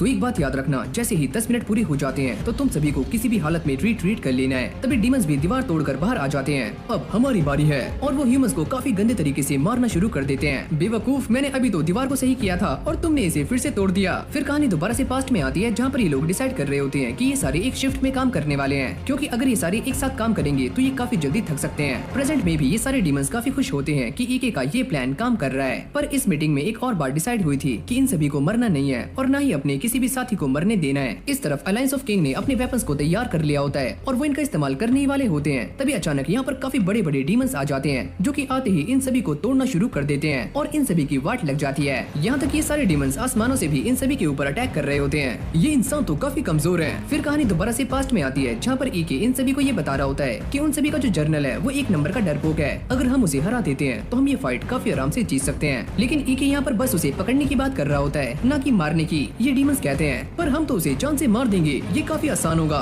हम सारे लोग तुम्हारे ऊपर बिलीव करते हैं। ईके उनसे कहता है, तो चलो फिर इस पूरी बैटल को काफी जल्दी खत्म करते हैं। इस तरफ ये सारे के सारे फैंग बीस्ट ह्यूमंस को काफी आराम से मार रहे होते हैं। जिरोन ये सारा कुछ देखकर काफी खुश होता है, ये तो काफी कमाल के हैं। पर इस फाइट में कैफिरो भी हैं, जो कि इनकी बैकअप फोर्स पर नजर बनाए हुए हैं। पर यहाँ पर एक काफी पावरफुल बंदा है, जिसकी अपीयरेंस काफी खतरनाक लग रही होती है। देखते ही देखते डीमंस इंसानों के ऊपर भारी पड़ने शुरू हो जाते हैं। इंसानों को इस बात पर बिलीव नहीं होता कि हम सारे हार कैसे सकते हैं, जबकि हम संख्या में काफी ज्यादा थे। जैसे ही कमांडर को ये पता लगता है कि उनके काफी सारे साथी मारे जा चुके हैं और डीमंस के काउंटर अटैक्स काफी स्ट्रॉन्ग है, तो ये बंदा कहता है, मुझे ऐसा लगता है कि ये जगह अब खतरे से खाली नहीं है और हमें वापस लौट जाना चाहिए। कमांडर उससे कहते हैं, अपनी बकवास बंद करो और सभी को एक साथ मैदान में उतार दो। पर मुझे ऐसा लगता है कि हम उन्हें ऐसे हरा नहीं सकते, तुम बस मेरी बात मानो। अगर हम उन्हें ऐसे हरा नहीं सकते तो हम अपनी पूरी आर्मी का इस्तेमाल करेंगे। जिसके बाद ये सारे सोल्जर्स लड़ने के लिए एक साथ इकट्ठे हो जाते हैं। जिरोन ये कहता है कि ये लोग तो काफी सारे हैं, क्या इन्हें डर नहीं लगता? ये तो एक के बाद एक आते जा रहे हैं। जैसे ही सोल्जर्स आगे आने का ट्राई करते हैं, तभी जमीन अपना मुंह खोल लेती है और काफी सारे सोल्जर्स इसके अंदर समा जाते हैं, यानी कि मारे जाते हैं। इस क्रैक के आने से पूरी की पूरी जमीन हिलनी शुरू हो जाती है, जिससे जनरल का भी घोड़ा भाग जाता है। ह्यूमंस को इस बात पर बिलीव नहीं होता कि उनके मैजिशियंस कहाँ पर हैं, लेकिन वो सारे तो यहाँ पर कैदी बने हुए हैं। अगली पल एके इस बंदे के सामने आ जाता है, तो तुम ही यहाँ की कमांडर हो, तुम्हारी वजह से मेरे काफी सारे लोग मारे गए हैं और तुम्हें इसकी रिस्पॉन्सिबिलिटी लेनी होगी। तुम्हें मारने के बाद ये वॉर भी काफी जल्दी खत्म हो जाएगी, तो मरने के लिए तैयार हो जाओ। एके उसके सामने ये बात भी रखता है कि वो सारे यहाँ से जा भी सकते हैं, पर वो ये कहता है, हम ऐसा क्यों करें? लेकिन तभी इसके ऊपर एक जोरदार अटैक होता है, जिससे इसकी हालत काफी खराब हो जाती है। क्या तुमने मुझे पहचाना? ये डॉर्फ किंग उसे मारने वाला होता है, पर एके अपने मैजिक से उसे रोक लेता है। ये तुम क्या कर रहे हो? मेरे रास्ते में मत आओ, मैं इसे जान से मार दूंगा। और उसकी ताकत देखकर कमांडर की भी फटनी शुरू हो जाती है। वो ये कहता है कि मैं हार मानता हूँ। जिसके बाद ये कमांडर अपने सारे के सारे सोल्जर से रिट्रीट करवा लेता है, क्योंकि ऑलरेडी ही इनकी हालत काफी गंदी हो चुकी है। डॉर्फ किंग एके से ये कहते हैं, तुम्हारा ये फैसला तुम्हें आगे जाकर काफी दिक्कतें दे सकता है, क्योंकि मैं ये बात जानता हूँ कि ये इंसान दोबारा से वापस आने वाला है। पर एके को इन सारी बातों से घंटा फर्क नहीं पड़ता और ये सारे के सारे डीमंस भी काफी खुश हो रहे होते हैं क्योंकि वो इंसानों से जीत चुके हैं जिनकी आर्मी इतनी ज्यादा थी। लो भाई, ये सारे के सारे लोग भी ईके से आकर चिपक जाते हैं और उसे काफी जोर से दबा रहे होते हैं। अबे बच्चे की जान लोगे क्या? ये सारे डीमंस भी इस बात को मानने के लिए रेडी हो जाते हैं कि ईके सच में काफी समझदार है और काफी स्ट्रॉन्ग भी। इस तरफ इन सारे सोल्जर्स ने कैफीरो को चारों तरफ से घेर लिया होता है। तुम सारे पीछे हट जाओ। तभी उनका लीडर सामने आ जाता है, पर जैसे उसे ये बात पता लगती है कि उसकी सारी आर्मी जो कि डीमंस के साथ फाइट कर रही थी वो सारे रिट्रीट कर चुके हैं, तो ये सुनने के बाद वो भी काफी शॉक्ड हो जाता है। कैफीरो ये कहती है, लगता है तुम्हारा दिन आज काफी अच्छा है। जिसके बाद ये बंदा भी अपनी पूरी आर्मी को लेकर यहाँ से निकल जाता है। ईके भी अपना मास्क उतारकर कासल के ऊपर खड़ा हो जाता है। कैफीरो उसको देखकर ये सोचती है, अगर सारा कुछ ऐसे ही चलता रहा तो एक दिन ईके और वो यहीं पर पॉज हो जाती हैं। अब अगली सीन में हम ये देखते हैं कि ईके कैफीरो से बात कर रहा होता है। वो ये कहती हैं कि तुमने काफी अच्छा काम किया और मैं तुम्हें एक और मिशन देने वाली हूँ जिसके लिए तुम्हें जिनोबिया जाना है। पर ईके उन्हें इस चीज के लिए मना करता है। वो ये कहता है कि मुझे अभी इवेलिस के अंदर रहना है और उसे दोबारा से रीबिल्ड करना है। तुम ये सारा काम मेरे ऊपर छोड़ सकते हो क्योंकि वो इंसान हमारे ऊपर कभी भी दोबारा से अटैक कर सकते हैं, तो ये काम काफी जरूरी है। जिसके बाद ईके अपने ऑफिस में आ जाता है, पर जैसे जिरोन और लिलिस को इस बारे में पता लगता है कि ईके जिनोबिया जा रहा है तो ये दोनों आपस में ही लड़ना शुरू कर देते हैं। वो ये कहते हैं कि हम भी आपके साथ चलेंगे, पर ईके उन्हें अपने साथ आने से मना कर देता है। यहाँ पर इवेलियस में ऐसा काफी कुछ हो रहा है जिस पर तुम दोनों को नजर बनाए रखनी होगी जब तक कि मैं वापस नहीं आ जाता। लेकिन अब ये दोनों उसके साथ जाने की जिद कर रहे होते हैं और अलग अलग बहाने बना रहे होते हैं। जिरोन ये कहता है, अगर आप यहाँ से चले गए और मैंने कोई गलती कर दी तो मेरी गलती को कौन देखेगा? मुझे मार भी पड़ सकती है। तुम इसके बारे में चिंता मत करो, मैंने तुम्हारे लिए एक इंस्ट्रक्शन मैनुअल बना दिया है जिसे तुम आराम से पढ़ सकते हो। अब एक इन दोनों के ऊपर सारी जिम्मेदारियां छोड़कर जिनोबिया के लिए निकल जाता है और सैटी उसके साथ होती है। वो ये कहती है कि आप मेरे साथ क्यों जा रहे हो? अगर मैं उन दोनों को अपने साथ लाता तो वो दोनों काफी दिक्कतें क्रिएट कर सकते थे। लेकिन जब वो सैटी के साथ जा रहा होता है तो उसे एक अजीब सी चीज सेंस होती है और ये है उन दोनों का गुस्सा, जिन्हें इस बारे में पता लग चुका है कि सैटी ईके के साथ जा रही है। अब जाते हुए ईके सैटी को ये सारी बातें बता रहा होता है कि जिनोबिया में कौन कौन सी क्रॉप्स पाई जाती हैं। वो ये कहता है कि वहाँ पर जो क्रॉप्स पाई जाती हैं वो डीमंस के लिए काफी इंपॉर्टेंट है। और हाँ भाई, ये पहली ट्रीटी होने वाली है जो इंसानों और डीमंस के बीच में होगी। ईके इस बात को लेकर काफी चिंता में होता है, क्या वो इस डील को क्रैक कर सकता है? पर तभी अचानक उन्हें यहाँ पर किसी के चिल्लाने की आवाज आती है और जैसे वो वहाँ जाकर देखते हैं तो यहाँ पर कुछ गुंडे एक कैरेज के ऊपर अटैक कर रहे होते हैं और काफी सारे गार्ड्स को जान से मार देते हैं। और जैसे ये गुंडा कैरेज का दरवाजा खोलकर देखता है तो यहाँ पर एक सुंदर लड़की बैठी हुई होती है। ओहो, क्या लड़की है! और जैसे ये उसे छूने वाला होता है तभी उसके ऊपर अटैक हो जाता है और जैसे ये लड़की बाहर निकल कर देखती है तो सारे के सारे गुंडे हवा में लटके हुए होते हैं। तभी यहाँ पर ईके की एंट्री हो जाती है और जैसे ये लड़की उसे देखती है तो ये उसके प्यार में लट्टू हो जाती है। जिसके बाद वो अपनी मैजिक का इस्तेमाल करके इन सारे के सारे गुंडों को सबक सिखा देता है, जिसको देखकर ये गार्ड्स भी काफी चौंक जाते हैं। जब ये सारे लोग हील हो जाते हैं तो वो ईके से कहते हैं, तुमने हमारी जान बचाई उसके लिए शुक्रिया,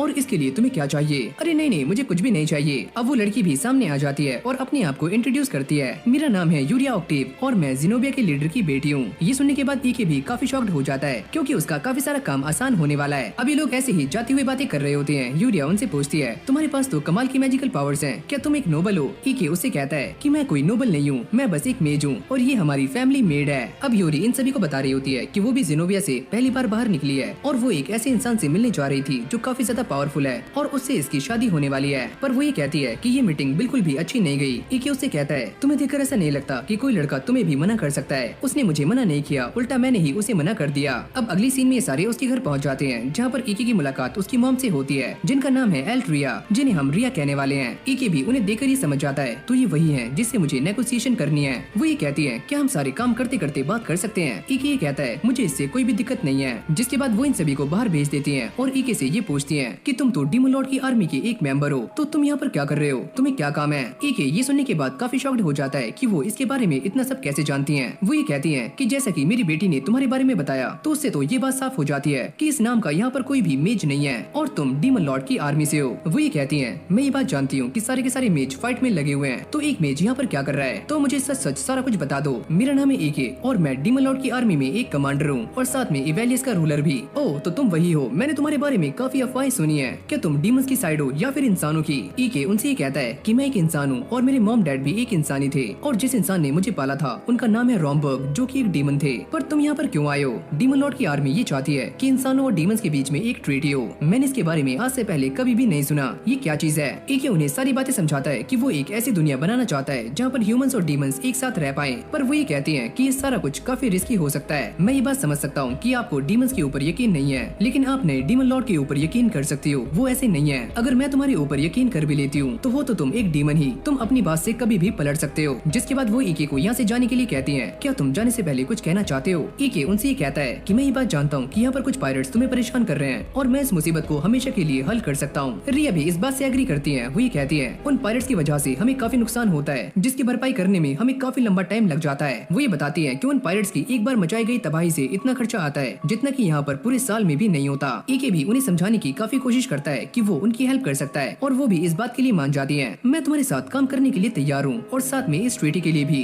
लेकिन मेरी दो शर्तें हैं। पहली शर्त ये होती है कि एके को उन पायरेट से भिड़ना है और जिनोबिया को उससे आजाद करवाना है, और जो दूसरी शर्त है वो काफी कमाल की है, यानी कि एके को यूरिया से शादी करनी है। ये सारी बातें सुनते ही उसकी सिट्टी पिट्टी गुल हो जाती है और वो इन चीजों के लिए मना करने वाला होता है, पर उसके पास कोई दूसरा रास्ता नहीं होता और वो इन चीजों के लिए मान जाता है। तुम आगे चलकर डीमन लॉर्ड की आर्मी में काफी ऊपर जाने वाले हो, तो तुमसे रिलेशन बनाने में काफी मजा आएगा। क्या तुम सारा कुछ पहले से ही जानती हो? तभी यहाँ पर एक बंदा आता है। पायरेट्स हमारे पोर्ट पर अटैक कर रहे हैं। फिर हमें पोर्ट का सीन दिखाया जाता है जहाँ पर पायरेट्स का लीडर सभी से कहता है कि यहाँ पर जितना भी खाना है और सुंदर लड़कियाँ हैं उनको जल्दी से शिप के ऊपर लोड करो, और जितने भी लड़के या मर्द हैं उन सभी को जान से मार दो। और ये सारे के सारे पायरेट्स ऐसा ही करते हैं। तुम सारे यहाँ से निकल जाओ। लेकिन तभी अचानक यहाँ पर एक कैनन से अटैक होता है और ये सारे के सारे लोग इसके नीचे दब जाते हैं। फिर हम पायरेट्स के मेन लीडर को देखते हैं। मैंने तुम्हें पहले ही वार्न किया था कि तुम सारे मान जाओ, पर तुमने मेरे पास कोई भी सेकंड चॉइस नहीं छोड़ी। रिया भी ये सारा कुछ खिड़की से देख रही होती है। हमारे पास वक्त काफी कम है, क्या तुम मेरी कंडीशंस को मानते हो? अब अगली सीन में एके स्पोर्ट पर आ जाता है, पर उसे आने में काफी देर हो चुकी है क्योंकि सारे के सारे पायरेट्स यहाँ से जा चुके हैं। इस बंदे को बचाते हुए एके उससे ये पूछता है कि यहाँ पर क्या हुआ। यहाँ पर काफी सारे पायरेट्स आए थे, पूरा एक शिप भरकर, और यहाँ से काफी सारा सामान लूट कर ले गए हैं। एके ये सोचता है कि जितना मैंने सोचा था ये पायरेट्स उससे भी ज्यादा स्ट्रॉन्ग हैं। अब ये बंदा एके से कहता है कि उन सभी का लीडर क्रोसा है, जो कि एक मेज है, और उसे कभी भी अंडर एस्टिमेट मत करना। जब तुम नहीं सोचते वो इंसान तभी अटैक करता है। एके उसे कहता है चलो एक काम करते हैं, उन सभी के दोबारा से अटैक करने का वेट करते हैं। जिसके बाद ये सारे के सारे लोग तैयारियों में लग जाते हैं और सैटी खाना बनाने के लिए किचन में आ जाती है, जहाँ पर काफी सारे लोग पहले से ही काम कर रहे होते हैं। ये शेफ उसे देखकर काफी शॉक्ड हो जाती है क्योंकि सैटी यूरिया की तरह लग रही होती है। वो ये कहती है अरे मैं सैटी हूँ। ये शेफ उसे यहाँ पर काम करने से मना करती है क्योंकि सैटी उनकी एक मेहमान है और इसके लिए उन्हें डांट भी पड़ सकती है। अब अगली सीन में एके यूरिया के रूम में आ जाता है। वो ये कहता है आप काफी परेशान लग रही हो, मैं जानता हूँ कि आप मुझसे शादी करना नहीं चाहती। वो ये कहती है ऐसा कुछ भी नहीं है, तुम बस चुप हो जाओ। अब वो एके से अपने प्यार का इजहार करने लग जाती है। जब मैंने तुम्हें पहली बार देखा तो मैं तुम्हारे प्यार में पागल हो गई, तो प्लीज मुझसे शादी कर लो। ये सारी बातें सुनने के बाद एके भी काफी शॉक्ड हो जाता है, पर हम तो अभी कुछ टाइम पहले ही मिले हैं। लेकिन वो ये सारी बातें नहीं मानती और एके से शादी करने के लिए तैयार हो जाती है। सैटी भी बाहर खड़ी हुई ये सारी बातें सुन रही होती है और अब वो काफी सैड हो जाती है। एके भी इस बात को सेंस कर लेता है, पर जैसे वो बाहर आकर देखता है तो यहाँ पर कोई भी नहीं होता। अब सैटी मार्केट आ जाती है ताकि वो कुछ ऐसा सामान ढूंढ सके जिससे वो एक काफी अच्छा खाना बना सके और एके को खुश कर सके। लेकिन जब वो सामान इकट्ठा कर रही होती है तो यहाँ पर एक और बंदा है जो कि इसके ऊपर नजरें बनाए हुए है। अगली पल ये बंदा सैटी के बॉडीगार्ड को जान से मार देता है और उसे भी बेहोश कर देता है। अब जैसे ही सैटी की आंख खुलती है वो ये देखती है कि उसके सामने काफी सारे पायरेट्स हैं। तुम सॉरी इससे दूर हो जाओ, ये लड़की कैप्टन के लिए एक गिफ्ट है, ना कि तुम्हारे लिए। सैटी को होश आ चुका है लेकिन अब भी वो बेहोश होने का नाटक कर रही होती है। ये बंदा कहता है इसे देखकर हमारे सरदार काफी खुश होने वाले हैं क्योंकि ये जिनोबिया के लीडर की बेटी जो है। सैटी भी ये सारी बातें बड़ी गौर से सुन रही होती है और जैसे ये बंदा हवा में बातें बनाना शुरू करता है तो सैटी इसी मौके का फायदा उठाकर यहाँ से भाग जाती है। लेकिन जैसे वो इस दरवाजे को खोलती है तो वो ये देखकर काफी शॉक्ड हो जाती है कि वो एक शिप पर है और उसके चारों तरफ बस पानी ही पानी है, जिससे वो और भी ज्यादा पैनिक हो जाती है। अब ये पायरेट भी उसका पीछा करते हुए यहाँ तक आ जाता है। तभी उसका सरदार सामने आता है। देखो मालिक, मैं उसे लेकर यहाँ पर आ गया हूँ। ये है जिनोबिया के लीडर की बेटी। बेवकूफ, तुम्हें शायद गलतफहमी हुई है, ये वो नहीं है, तुम शायद किसी और को लेकर यहाँ पर आ गए हो। यहाँ पर ये बंदा काफी घायल होता है और रिया को ये बताता है कि किस तरह से सारे पायरेट्स यहाँ पर आए थे और हमारा सारा सामान लेकर यहाँ से चले गए और साथ में उस लड़की को भी। ये सारी बातें एके भी सुन लेता है। वो ये कहता है कि मैं सैटी को ढूंढने के लिए जा रहा हूँ, पर मुझे एक शिप चाहिए। जिसके बाद उसे एक शिप मिल जाती है और वो सैटी को ढूंढने के लिए निकल जाता है और सैटी के साथ बिताए हुए उसे सारे पल याद आ रहे होते हैं। ये पायरेट जो काफी ठरकी है उसने सैटी को मेड के कपड़े पहना दिए होते हैं। मुझे हमेशा से ऐसी ही लड़कियां पसंद है, तुम दिखने में एकदम कांचा लग रही हो। सैटी उससे ये पूछती है कि तुमने मुझे ऐसे कपड़े क्यों पहनाए? क्योंकि तुम एक मेड हो और एक मेड का काम होता है अपने मास्टर को सर्व करना, तो इसीलिए जो मैं कहता हूँ तुम्हें वही करना होगा। सैटी भी इसकी बातों को सुनने के बाद ये समझ जाती है कि दाल में पक्का कुछ न कुछ तो काला है। वही कहती है क्या मैं आपके लिए कुछ खाने को बना दूं? और अब वो खाना बनाने के लिए किचन में आ जाती है और ये दोनों पायरेट्स उसके ऊपर नजर बनाए हुए हैं। क्या तुम मेरे लिए एक स्ट्रॉन्ग बाटली ला सकते हो? और जैसे ही वो सैटी को ये देते हैं तो सैटी यहाँ पर खाने में आग लगा देती है। ये देखकर पायरेट्स को काफी गुस्सा आ जाता है और वो आग बुझाने का ट्राई करते हैं, लेकिन तभी सैटी इस बाटली को उसके चेहरे पर भी डाल देती है जिससे उसके चेहरे पर भी आग लग जाती है। अरे ओ, ये तुमने क्या किया? इस बंदे की हालत काफी गंदी हो जाती है, पर सैटी यहाँ से भाग चुकी है। जब वो भागते हुए बाहर जा रही होती है तो उसके सामने कुछ और पायरेट्स आ जाते हैं, लेकिन वो इनसे बचकर छुप जाती है और उसे यहाँ पर एक बॉक्स मिलता है जिसके अंदर काफी सारा खजाना होता है जो कि ये सारे पायरेट्स टाउन से लेकर आए हैं। मुझे इस सभी के बारे में एके को बताना होगा, लेकिन मैं अभी समुद्र के बीचों बीच हूँ तो मुझे ऐसा ऐसा लगता है कि ईके यहाँ पर नहीं आ पाएगा। तभी एक बंदा भागते हुए क्रॉसा के पास आता है। मालिक, शिप में आग लग गई है। इस तरफ हम ये देखते हैं कि पूरी की पूरी शिप आग की लपटों में जल रही होती है, जिसके बाद ये सारे पायरेट सैटी को ढूंढना शुरू कर देते हैं और इस बार इन सभी के इरादे काफी गंदे होते हैं। सैटी को ऐसा लगता है कि ये सारे पायरेट्स यहाँ से जा चुके हैं, लेकिन तभी अचानक वो नोटिस करती है कि 2 पायरेट्स उसके सामने आ जाते हैं। तो फाइनली हमने तुम्हें ढूंढ लिया। लेकिन तभी वो एक ढक्कन को इस ढक्कन के मुंह पर मारकर यहाँ से भाग जाती है, पर क्रॉसा अपनी मैजिक का इस्तेमाल करके उसे नीचे गिरा देता है। तुम्हें क्या लगा कि तुम यहाँ से भाग जाओगी? चलो मैं तुम्हें एक पनिशमेंट देता हूँ, पहले मैं तुम्हारी एक टांग काट दूंगा। जैसे ये बंदा सैटी को मारने का ट्राई करता है, तभी वो नीचे गिर जाता है। ये सारे लोग इस बात को देखकर काफी शॉक्ड हो जाते हैं कि आखिरकार ऐसा हुआ कैसे। लेकिन तभी अचानक ईके भी यहाँ पर आ जाता है। मैंने इस बात की कसम खाई है कि मैं सैटी को हमेशा ही प्रोटेक्ट करूंगा, तो मैं तुम्हें छोड़ने वाला नहीं हूँ। ये सारे बंदे काफी गुस्से में आकर ईके पर अटैक करते हैं, पर ईके इन सभी को काफी आराम से धूल चटा देता है। सैटी को इस बात पर बिलीव नहीं होता कि ईके यहाँ तक पहुँच चुका है। क्या तुम ठीक हो? अरे हाँ, मैं एकदम ठीक हूँ। वो ये कहता है कि मैं इस बात को काफी अच्छे से जानता था कि तुम मेरे ऊपर बिलीव करती हो और इसीलिए तुमने इस शिप पर आग लगा दी ताकि मैं यहाँ तक पहुँच पाऊँ। फिर हम क्रॉसा को देखते हैं जो कि अब भी जिंदा है। तो तुम एक मामूली मेज नहीं हो। और वो यहाँ पर एक जोरदार धमाका करता है, पर ईके ने पहले ही एक शील्ड बना ली थी जिससे वो दोनों बच जाते हैं। जिसके बाद क्रॉसा उसके ऊपर वाटर मैजिक से अटैक करना शुरू करता है और ईके यहाँ से भाग रहा होता है। वो इससे बचने का काफी ट्राई करता है, पर ये अटैक काफी दमदार होता है। भाग लो मुन्ना, जहाँ भी भागना है, पर आज तुम बचने वाले नहीं हो। ये बोलने के बाद वो ईके पर एक और अटैक करता है जिससे उसकी शिप भी टूट जाती है। वो ये सोचता है शायद मैंने कुछ ज्यादा ही बड़ा अटैक कर दिया, क्या ये मेरे ऊपर भारी पड़ सकता है? लेकिन तभी ईके उसके सामने आ जाता है जो कि अपनी वाटर मैजिक का इस्तेमाल कर रहा होता है। मैंने तुमसे पहले ही कहा था कि मैं तुम्हें छोड़ने वाला नहीं हूँ। ये बोलते ही वो एक काफी खतरनाक अटैक करता है जिससे क्रॉसा की हालत काफी गंदी हो जाती है। फिर वो सैटी को लेकर नीचे आ जाता है। अब ये फाइट ओवर हुई। अगली सीन में हम ये देखते हैं कि सारे के सारे पायरेट्स पकड़े जा चुके हैं, जिसके लिए ईके सैटी को थैंक्स कर रहा होता है। तुम्हारी वजह से ही मुझे ये पता लग पाया कि ये पायरेट्स की शिप कहाँ पर है। वो ये कहता है कि अब हम उन सभी लोगों को वो सारी चीजें लौटा सकते हैं जो कि ये पायरेट्स उनसे चुरा कर लाए थे। ये सुनने के बाद सैटी भी काफी खुश हो जाती है। रिया भी ये सारी चीजें देखकर काफी इंप्रेस हो जाती है। मैंने कभी भी ये सोचा नहीं था कि तुम ऐसा कर पाओगे। हाँ, वैसे भी मुझे किसी को मारना पसंद नहीं है। ये सारी बातें सुनने के बाद रिया भी डीमंस के साथ ट्रेडी करने के लिए मान जाती हैं और अभी दोनों उसी के बारे में डिस्कस कर रहे होते हैं। यहीं से हमारा सीन चेंज हो जाता है जहाँ पर डीमंस की हालत लड़ते हुए काफी गंदी हो जाती है और कैफिरो भी काफी इंजर्ड हो चुकी है जो कि अपने आप को हील करवा रही होती है। ये सारे ही अपने हमले को लेकर काफी पछता रहे होते हैं क्योंकि इनके पास खाना भी काफी कम बचा है, यानी बस 2 या 3 दिन का। कैफिरो ये कहती है इसका मतलब दुश्मन यही चाहते हैं कि हम सारी भूखे मर जाएं, लेकिन अब भी वो दोबारा से अटैक करने के लिए एकदम तैयार हो जाती हैं। ये लड़कियां उन्हें मना कर रही होती हैं कि आप अभी घायल हो। तुम जानती हो ना मैं ऐसी नहीं हूँ कि मैं मरने का वेट करूँ। लेकिन भाई ये दोनों ही नल्ले पार्टी को एंजॉय कर रहे होते हैं और उस तरफ आग लगी हुई है जिसमें सारे डीमंस मरते जा रहे हैं। तभी यूरिया आते ही ईके को गले से लगा लेती है। आप कहाँ पर चले गए थे? मैं आपको काफी ज्यादा मिस कर रही थी। ईके उसे दूर हटाने का काफी ट्राई कर रहा होता है पर वो नहीं मानती। यहाँ पर खड़े हुए सारे लोग उन्हें ही नोटिस कर रहे होते हैं। सैटी ये कहती है कि तुम पीछे हट जाओ। जब ईके और बाकी सभी अंदर जा रहे होते हैं तो लोग इन्हें ही देख रहे होते हैं। देख रहे हो भैया, ये वही लड़का है जिसे यूरिया पसंद करती है। कुछ लोग ऐसे भी होते हैं जो कि ईके को क्यूट बोल रहे होते हैं। ये सारी बातें सुनने के बाद ईके भी काफी नर्वस हो जाता है। यूरिया उससे कहती है कि तुम चिंता मत करो, मेरी नजरों में तुम दुनिया के सबसे हैंडसम लड़के हो। जिसके बाद रिया इन दोनों को देखकर ये कहती है कि तुम दोनों काफी क्यूट लग रहे हो और हाँ ईके, यूरिया का ख्याल रखना। ईके को ये बात समझ नहीं आती कि वो क्या कह रही हैं, लेकिन भाई हम ये बात पहले से ही जानते हैं कि ये भी एक ट्रीटी का ही पार्ट है। अभी अंकल जी भी यहाँ पर आ जाते हैं। चलो शादी की सेरेमनी शुरू करते हैं। ये सुनने के बाद ईके भी काफी शॉक्ड हो जाता है। रिया उससे कहती है अगर तुमने इससे मना किया तो मैं तुम्हारे साथ ट्रीटी को तोड़ दूंगी। और ईके को समझ नहीं आता कि अब वो क्या करे।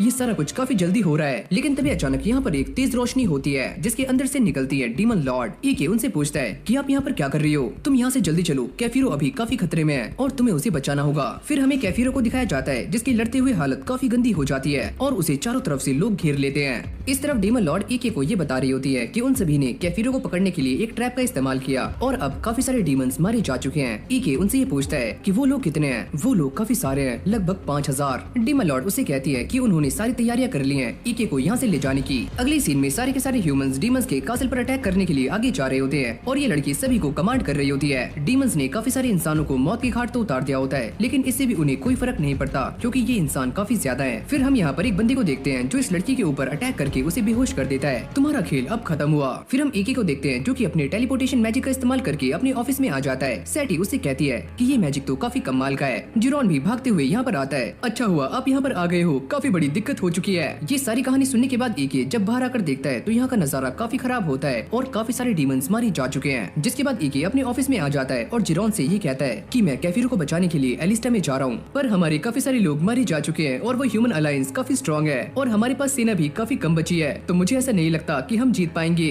लेकिन तभी डॉर्फ किंग भी यहाँ पर आ जाते हैं। पहले तुमने हमारी मदद की और अब हम तुम्हारी मदद करने के लिए एकदम तैयार हैं। पर ईके उन्हें मना कर रहा होता है कि आपका इस वॉर से कोई भी लेना देना नहीं है। वो ये कहते हैं कि हम इस बात को जानते हैं कि अगर आप इस वॉर को जीत जाते हो तो आप डॉट्स के लिए एक कंट्री बनाओगे, क्यों है ना। ईके उनसे कहता है चलो हाँ, मैं इस चीज के लिए कसम खाता हूँ। शायद तुम इस बात को नहीं जानते कि डॉट्स एक ऐसी रेस होती है जो कि कभी भी किसी का बकाया अपने ऊपर नहीं रखते। जैसे ये दोनों हाथ मिलाते हैं तभी इस टाउन के लोग भी यहाँ पर आ जाते हैं। हम भी आपके साथ हैं। ईके उनसे पूछता है क्या तुम इस बात के लिए श्योर हो क्योंकि हम डीमंस हैं। वो ये कहते हैं हमारे जो पहले रूलर थे उन्होंने हमें काफी परेशान किया और हमसे काफी टैक्सेस भी लिए, लेकिन जब से आप यहाँ पर आए हो तो हमारा रहना सहना भी काफी चेंज हो चुका है। यहाँ तक कि आपके डीमन साथियों ने हमारे लिए अपने आप को सेक्रीफाइस भी कर दिया। अरे मालिक, इंसानों से हेल्प मत लो क्योंकि डीमंस कभी भी इंसानों से हेल्प नहीं लेते।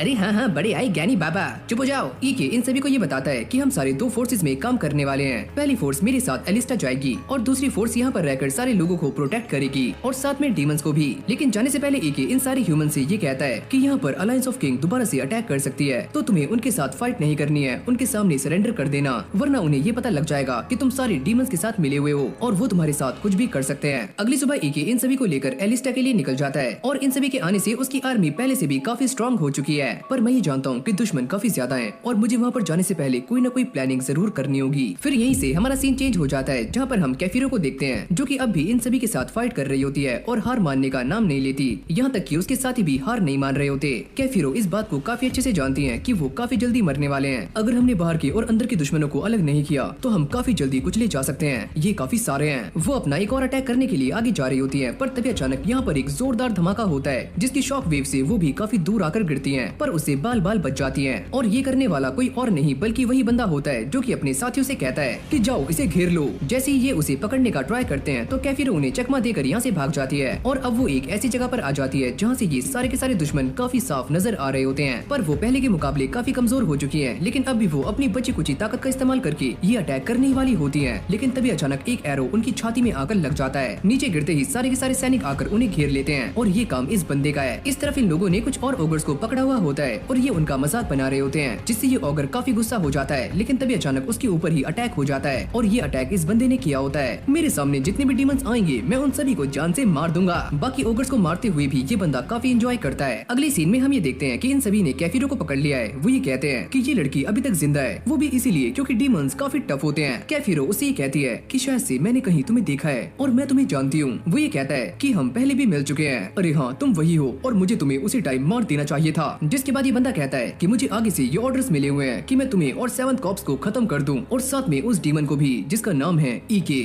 ऐसा बोलने के बाद वो यहाँ से चला जाता है। इस तरफ ईके भी कैफिरो के पास पहुँचने की सारी तैयारियां कर रहा होता है। डॉट किंग उससे ही कहते हैं कि मैं तुम्हारा साथ देने के लिए एकदम तैयार हूँ और इस बार हमारी फाइट है इंसानों के साथ। जिरोन इस सारी सिचुएशन का जायजा लेने के बाद वापस आ जाता है। ईके उससे ये पूछता है तुम मुझे बताओ कि वहाँ की सिचुएशन कैसी है, पर जिरोन उसे बताने से काफी डर रहा होता है। लेकिन जैसे ईके खुद जाकर वहाँ पर देखता है तो वो ये देखकर काफी शॉक्ड हो जाता है कि सामने कैफिरो के कपड़े लटके हुए हैं। लिलिस उनसे ये पूछती है कि आखिरकार वहाँ पर क्या है। डॉट किंग उससे मना करते हैं, बेहतर होगा तुम वो ना देखो। ईके भी इन सारी चीजों को अच्छे से ऑब्जर्व करने के बाद ये समझ जाता है कि कैफिरो अभी जिंदा है और मैं ये बात दावे से कह सकता हूँ। ऐसा भी तो हो सकता है कि वो हमें डराना चाहते हो, चाहे रीजन कुछ भी हो, लेकिन मैं ये बात जानता हूँ कि वो इस फाइट को काफी जल्दी खत्म करना चाहते हैं। यानी कि इन सभी को आगे चलकर काफी खतरनाक बंदों से फाइट करनी पड़ सकती है। ईके जिरोन से ये पता करता है कि उनके कमांडर का नाम क्या है। वो ये कहता है उनके कमांडर का नाम है इरूडल। मैंने इस बंदे के बारे में सुना है, ये काफी ज्यादा पावरफुल है और अगर वो हमें खत्म करना चाहता है तो ऐसा भी हो सकता है कि वो कैफिरो को एक चारे की तरह इस्तेमाल करे। इसका मतलब हम ये जानते हैं कि वो एक ट्रैप है, लेकिन फिर भी हम वहाँ पर जा रहे हैं। ईके इन सभी से कहता है मुझे वहाँ पर जाने के लिए तुम सभी की हेल्प चाहिए। ये सुनते ही जिरोन और लिलिस काफी खुश हो जाते हैं। तो चलो फिर हम ये अटैक शाम में करने वाले हैं। अब शाम होते ही ईके यहाँ पर अटैक्स करना शुरू कर देता है, जिससे यहाँ पर भगदड़ मच जाती है। ये जनरल भी समझ जाता है कि ईके यहाँ पर आ चुका है। ये सारे के सारे गार्ड्स अपने गेट को प्रोटेक्ट करने के लिए जा रहे होते हैं, लेकिन वहीं पर धमाका हो जाता है, जिससे ये सारे लोग चौकन्ने हो जाते हैं। इरूडल अपने साथी से पूछता है कि यहाँ की कंडीशन कैसी है। वो लोग काफी कम यानी कि बस 500 ही हैं, तो हम उन्हें काफी आसानी से ठिकाने लगा सकते हैं। तुम ये बात भूलो मत कि वो डीमंस हैं, तो हमें उन्हें अंडर एस्टिमेट नहीं करना चाहिए। जिसके बाद ये सारी आर्मी मोर्चा संभाल लेती है और डीमंस के ऊपर अटैक्स करना शुरू कर देती है। ईके भी ये ट्राई कर रहा होता है कि वो अपने बैरियर से अपने साथियों को बचा पाए और ये सारा कुछ उसका एक प्लान होता है, जिससे वो कैफिरो और अपने साथियों को यहाँ से बाहर निकाल पाए। अगली पल इस बंदे के कहने पर सारे के सारे अटैक्स रुक जाते हैं। ईके भी ये देखकर काफी हैरान हो जाता है कि ये सब क्या हो रहा है। इस तरफ इरूडल अपने साथी से ये कहता है कि हम इनसे रात में फाइट नहीं कर सकते, और जिस तरह से ये सारे लोग फाइट कर रहे हैं उससे एक बात तो साफ हो जाती है कि इन सभी का कमांडर वही है, यानी कि ईके। अगले सीन में हम इस बंदे को देखते हैं जो कैफिरो के पास आ जाता है। वो ये कहता है कि तुम तो दिखने में एक इंसान की तरह लग रही हो और तुम्हें टेस्ट करने में पता नहीं कैसा टेस्ट आएगा। लेकिन तभी लिलिस उसके शैडो में से बाहर आ जाती है और इस इंसान को एक ही झटके में जान से मार देती है। बाहर ईके भी ये सारा कुछ देखकर काफी हैरान हो रहा होता है कि वो सामने वाली आर्मी अटैक क्यों नहीं कर रही है। इस तरफ ये लोग भी प्लान बना रहे होते हैं कि उन्हें आगे क्या करना है। ये बंदा कहता है हमारे पास काफी सारी फोर्सेज हैं, तो हम उन्हें काफी आसानी से मिट्टी में मिला सकते हैं। ये बोलते ही वो डीमंस के ऊपर पत्थरों से अटैक करना शुरू कर देते हैं और ईके अपने बैरियर का इस्तेमाल करके उन सभी को बचा रहा होता है। फिर हमें अंदर का सीन दिखाया जाता है जहाँ पर लिलिस अपने मैजिक का इस्तेमाल करके सारे के सारे सोल्जर्स को एक ही झटके में सुला देती है। वो ये कहती है हमारा प्लान तो काफी अच्छे से काम कर रहा है, पर जैसे ही लोग यहाँ से जाने वाले होते हैं तभी एक एरो इस लड़की की बॉडी के आर पार हो जाता है और ये काम इसी बंदे का है जिसका नाम है वॉल्टल। तुम्हें क्या लगता है कि मैं तुम सभी को यहाँ से ऐसे ही जाने दूंगा? हमारे जनरल को तुम्हारे प्लान के बारे में पहले से ही पता था, तुम मरने के लिए तैयार हो जाओ। पर लिलिस उसे कहती है जरा अपने साइड में देखो, और वो ये देखकर काफी शॉक्ड हो जाता है कि यहाँ पर जिरोन है, तुम यहाँ पर कैसे आए? जैसे ही ईके को ये सिग्नल मिल जाता है कि ये सारे लोग वहाँ पर पहुँच चुके हैं तो वो अपने मैजिक का इस्तेमाल करके इन सारे लोगों को दोबारा से विजिबल कर देता है। अब ये अपनी गन्स का इस्तेमाल करके इन सारे बंदों को भूनना शुरू कर देते हैं और बाकी काम ये डीमन संभाल रहे होते हैं। कैफिरो भागते हुए इस लड़की के पास आती है। प्लीज तुम मरो मत, मुझे माफ करना, मेरी वजह से आप काफी बार मुसीबत में पड़ गई। और इससे पहले कैफिरो उससे कुछ कह पाती ये लड़की मारी जाती है। इस तरफ वॉल्टल अपने मैजिक से सारे के सारे डीमंस को मौत के घाट उतार रहा होता है, लेकिन तभी कैफिरो यहाँ पर आ जाती है और वो इसकी गर्दन पर अपना पैर रखकर इसके ऊपर एक के बाद एक धमाके करना शुरू कर देती है, जिसको देखकर इन सभी की भी फटनी शुरू हो जाती है। अब लिलिस उन्हें रोकने का ट्राई करती है पर वो ये कहती है कि तुम मेरे रास्ते से हट जाओ, मैं इन सभी को जान से मार दूंगी। जिसके बाद जिरोन इस लड़की को देखकर ये कहता है कि शायद से ये अभी भी जिंदा है और हम इसे ट्रीटमेंट देकर सही कर सकते हैं। इस तरफ इन सारे के सारे बंदों की फटनी शुरू हो जाती है जब उन्हें ये पता लगता है कि सारे डीमंस कासल के अंदर आ चुके हैं। शायद से उन सभी ने मैजिक का इस्तेमाल किया है। अब देखते ही देखते ईके की आर्मी इन सभी के ऊपर भारी पड़नी शुरू हो जाती है। जैसे ये सारा काम निपट जाता है तो जिरोन आसमान में एक फायरवर्क छोड़ता है, जिससे ईके को इस बात का अंदाजा हो जाता है कि सारा कुछ हमारे प्लान के हिसाब से हो रहा है। जिसके बाद डीमंस की दूसरी वेव भी मैदान में आ जाती है। जिरोन सभी से कहता है कि तुम सारे यहाँ से भाग जाओ वरना तुम सब भी मारे जा सकते हो। इन बंदों को भी ये बात समझ नहीं आ रही होती कि आखिरकार क्या हो रहा है, लेकिन जैसे ये डीमंस इन बैरल्स को नीचे छोड़ते हैं तो उससे काफी जोरदार धमाके होने शुरू हो जाते हैं। अब एक बंदा भागते हुए यहाँ पर आता है। डीमंस ने हमारे ऊपर पूरी सेना से अटैक कर दिया है, हमारे पास अब कोई भी चारा नहीं है, तो सारे के सारे सैनिक रिट्रीट करो। अब यहीं से हमारी कहानी चेंज हो जाती है और सारे की सारी ह्यूमन आर्मी रिट्रीट कर चुकी है और डीमंस ने इस जगह पर अपना कब्जा कर लिया है। इसी खुशी में ये सारे पार्टी कर रहे होते हैं। यहाँ पर ये सारे के सारे डीमन कमांडर्स आपस में बैठे हुए बातें कर रहे होते हैं। ईके इन सभी को बताता है कि तुम यहाँ पर जो इंसान देख रहे हो वो मेरी आर्मी है, क्योंकि इन सभी को अभी तक ऐसा ही लग रहा था कि ये इंसान यहाँ पर क्या कर रहे हैं। ये डीमंस कहते हैं हम ये बात नहीं जानते थे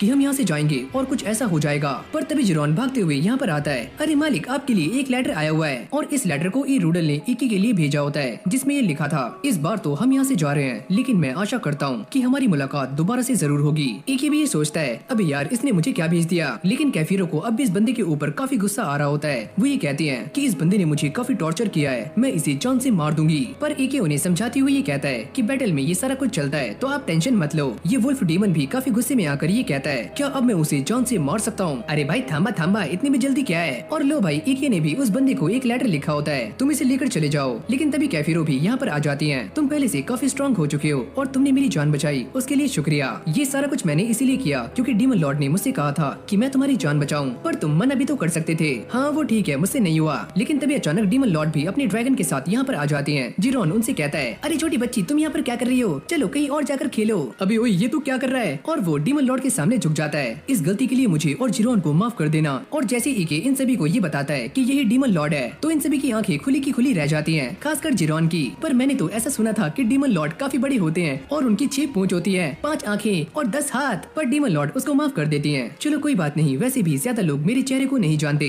लेकिन तभी जिरोन को ये बात रियलाइज होती है कि उसने काफी बड़ी गलती कर दी है और वो डीमन लॉर्ड के सामने झुक जाता है। प्लीज मुझे माफ कर दो। अब डीमन लॉर्ड कैफिरो से बातें करते हुए ये कहती है कि तुमने बैटल में काफी अच्छा काम किया। ऐसा कुछ भी नहीं है, ये सारी गलती मेरी है। अगर मैं गलती नहीं करती तो एलिस्टा मेरे हाथों से नहीं जाता। ऐसा कुछ भी नहीं है, तुमने काफी अच्छे से काम किया और इसी वजह से हम उन्हें हरा पाए। तुम सभी ने इस बैटल में अपना पूरा जोर दिखाया और खासकर ईके तुमने। अरे बस बस, मेरी इतनी भी तारीफें मत करो, मुझे ये हजम नहीं होती। तो चलो इसी खुशी में मैं तुम्हें 8th कॉर्प्स का कमांडर बना रही हूँ। जिसको सुनते ही सभी के चेहरों पर स्माइल आ जाती है क्योंकि ईके को एक और प्रमोशन मिल चुकी है। तो इसी के साथ हमारी ये वीडियो यहीं पर एंड हो जाती है। अगर आपको ये वाली वीडियो अच्छी लगी हो तो वीडियो को लाइक करके चैनल को सब्सक्राइब करना मत भूलना। बाकी मैं मिलता हूँ आपसे एक और न्यू फ्रेश वीडियो।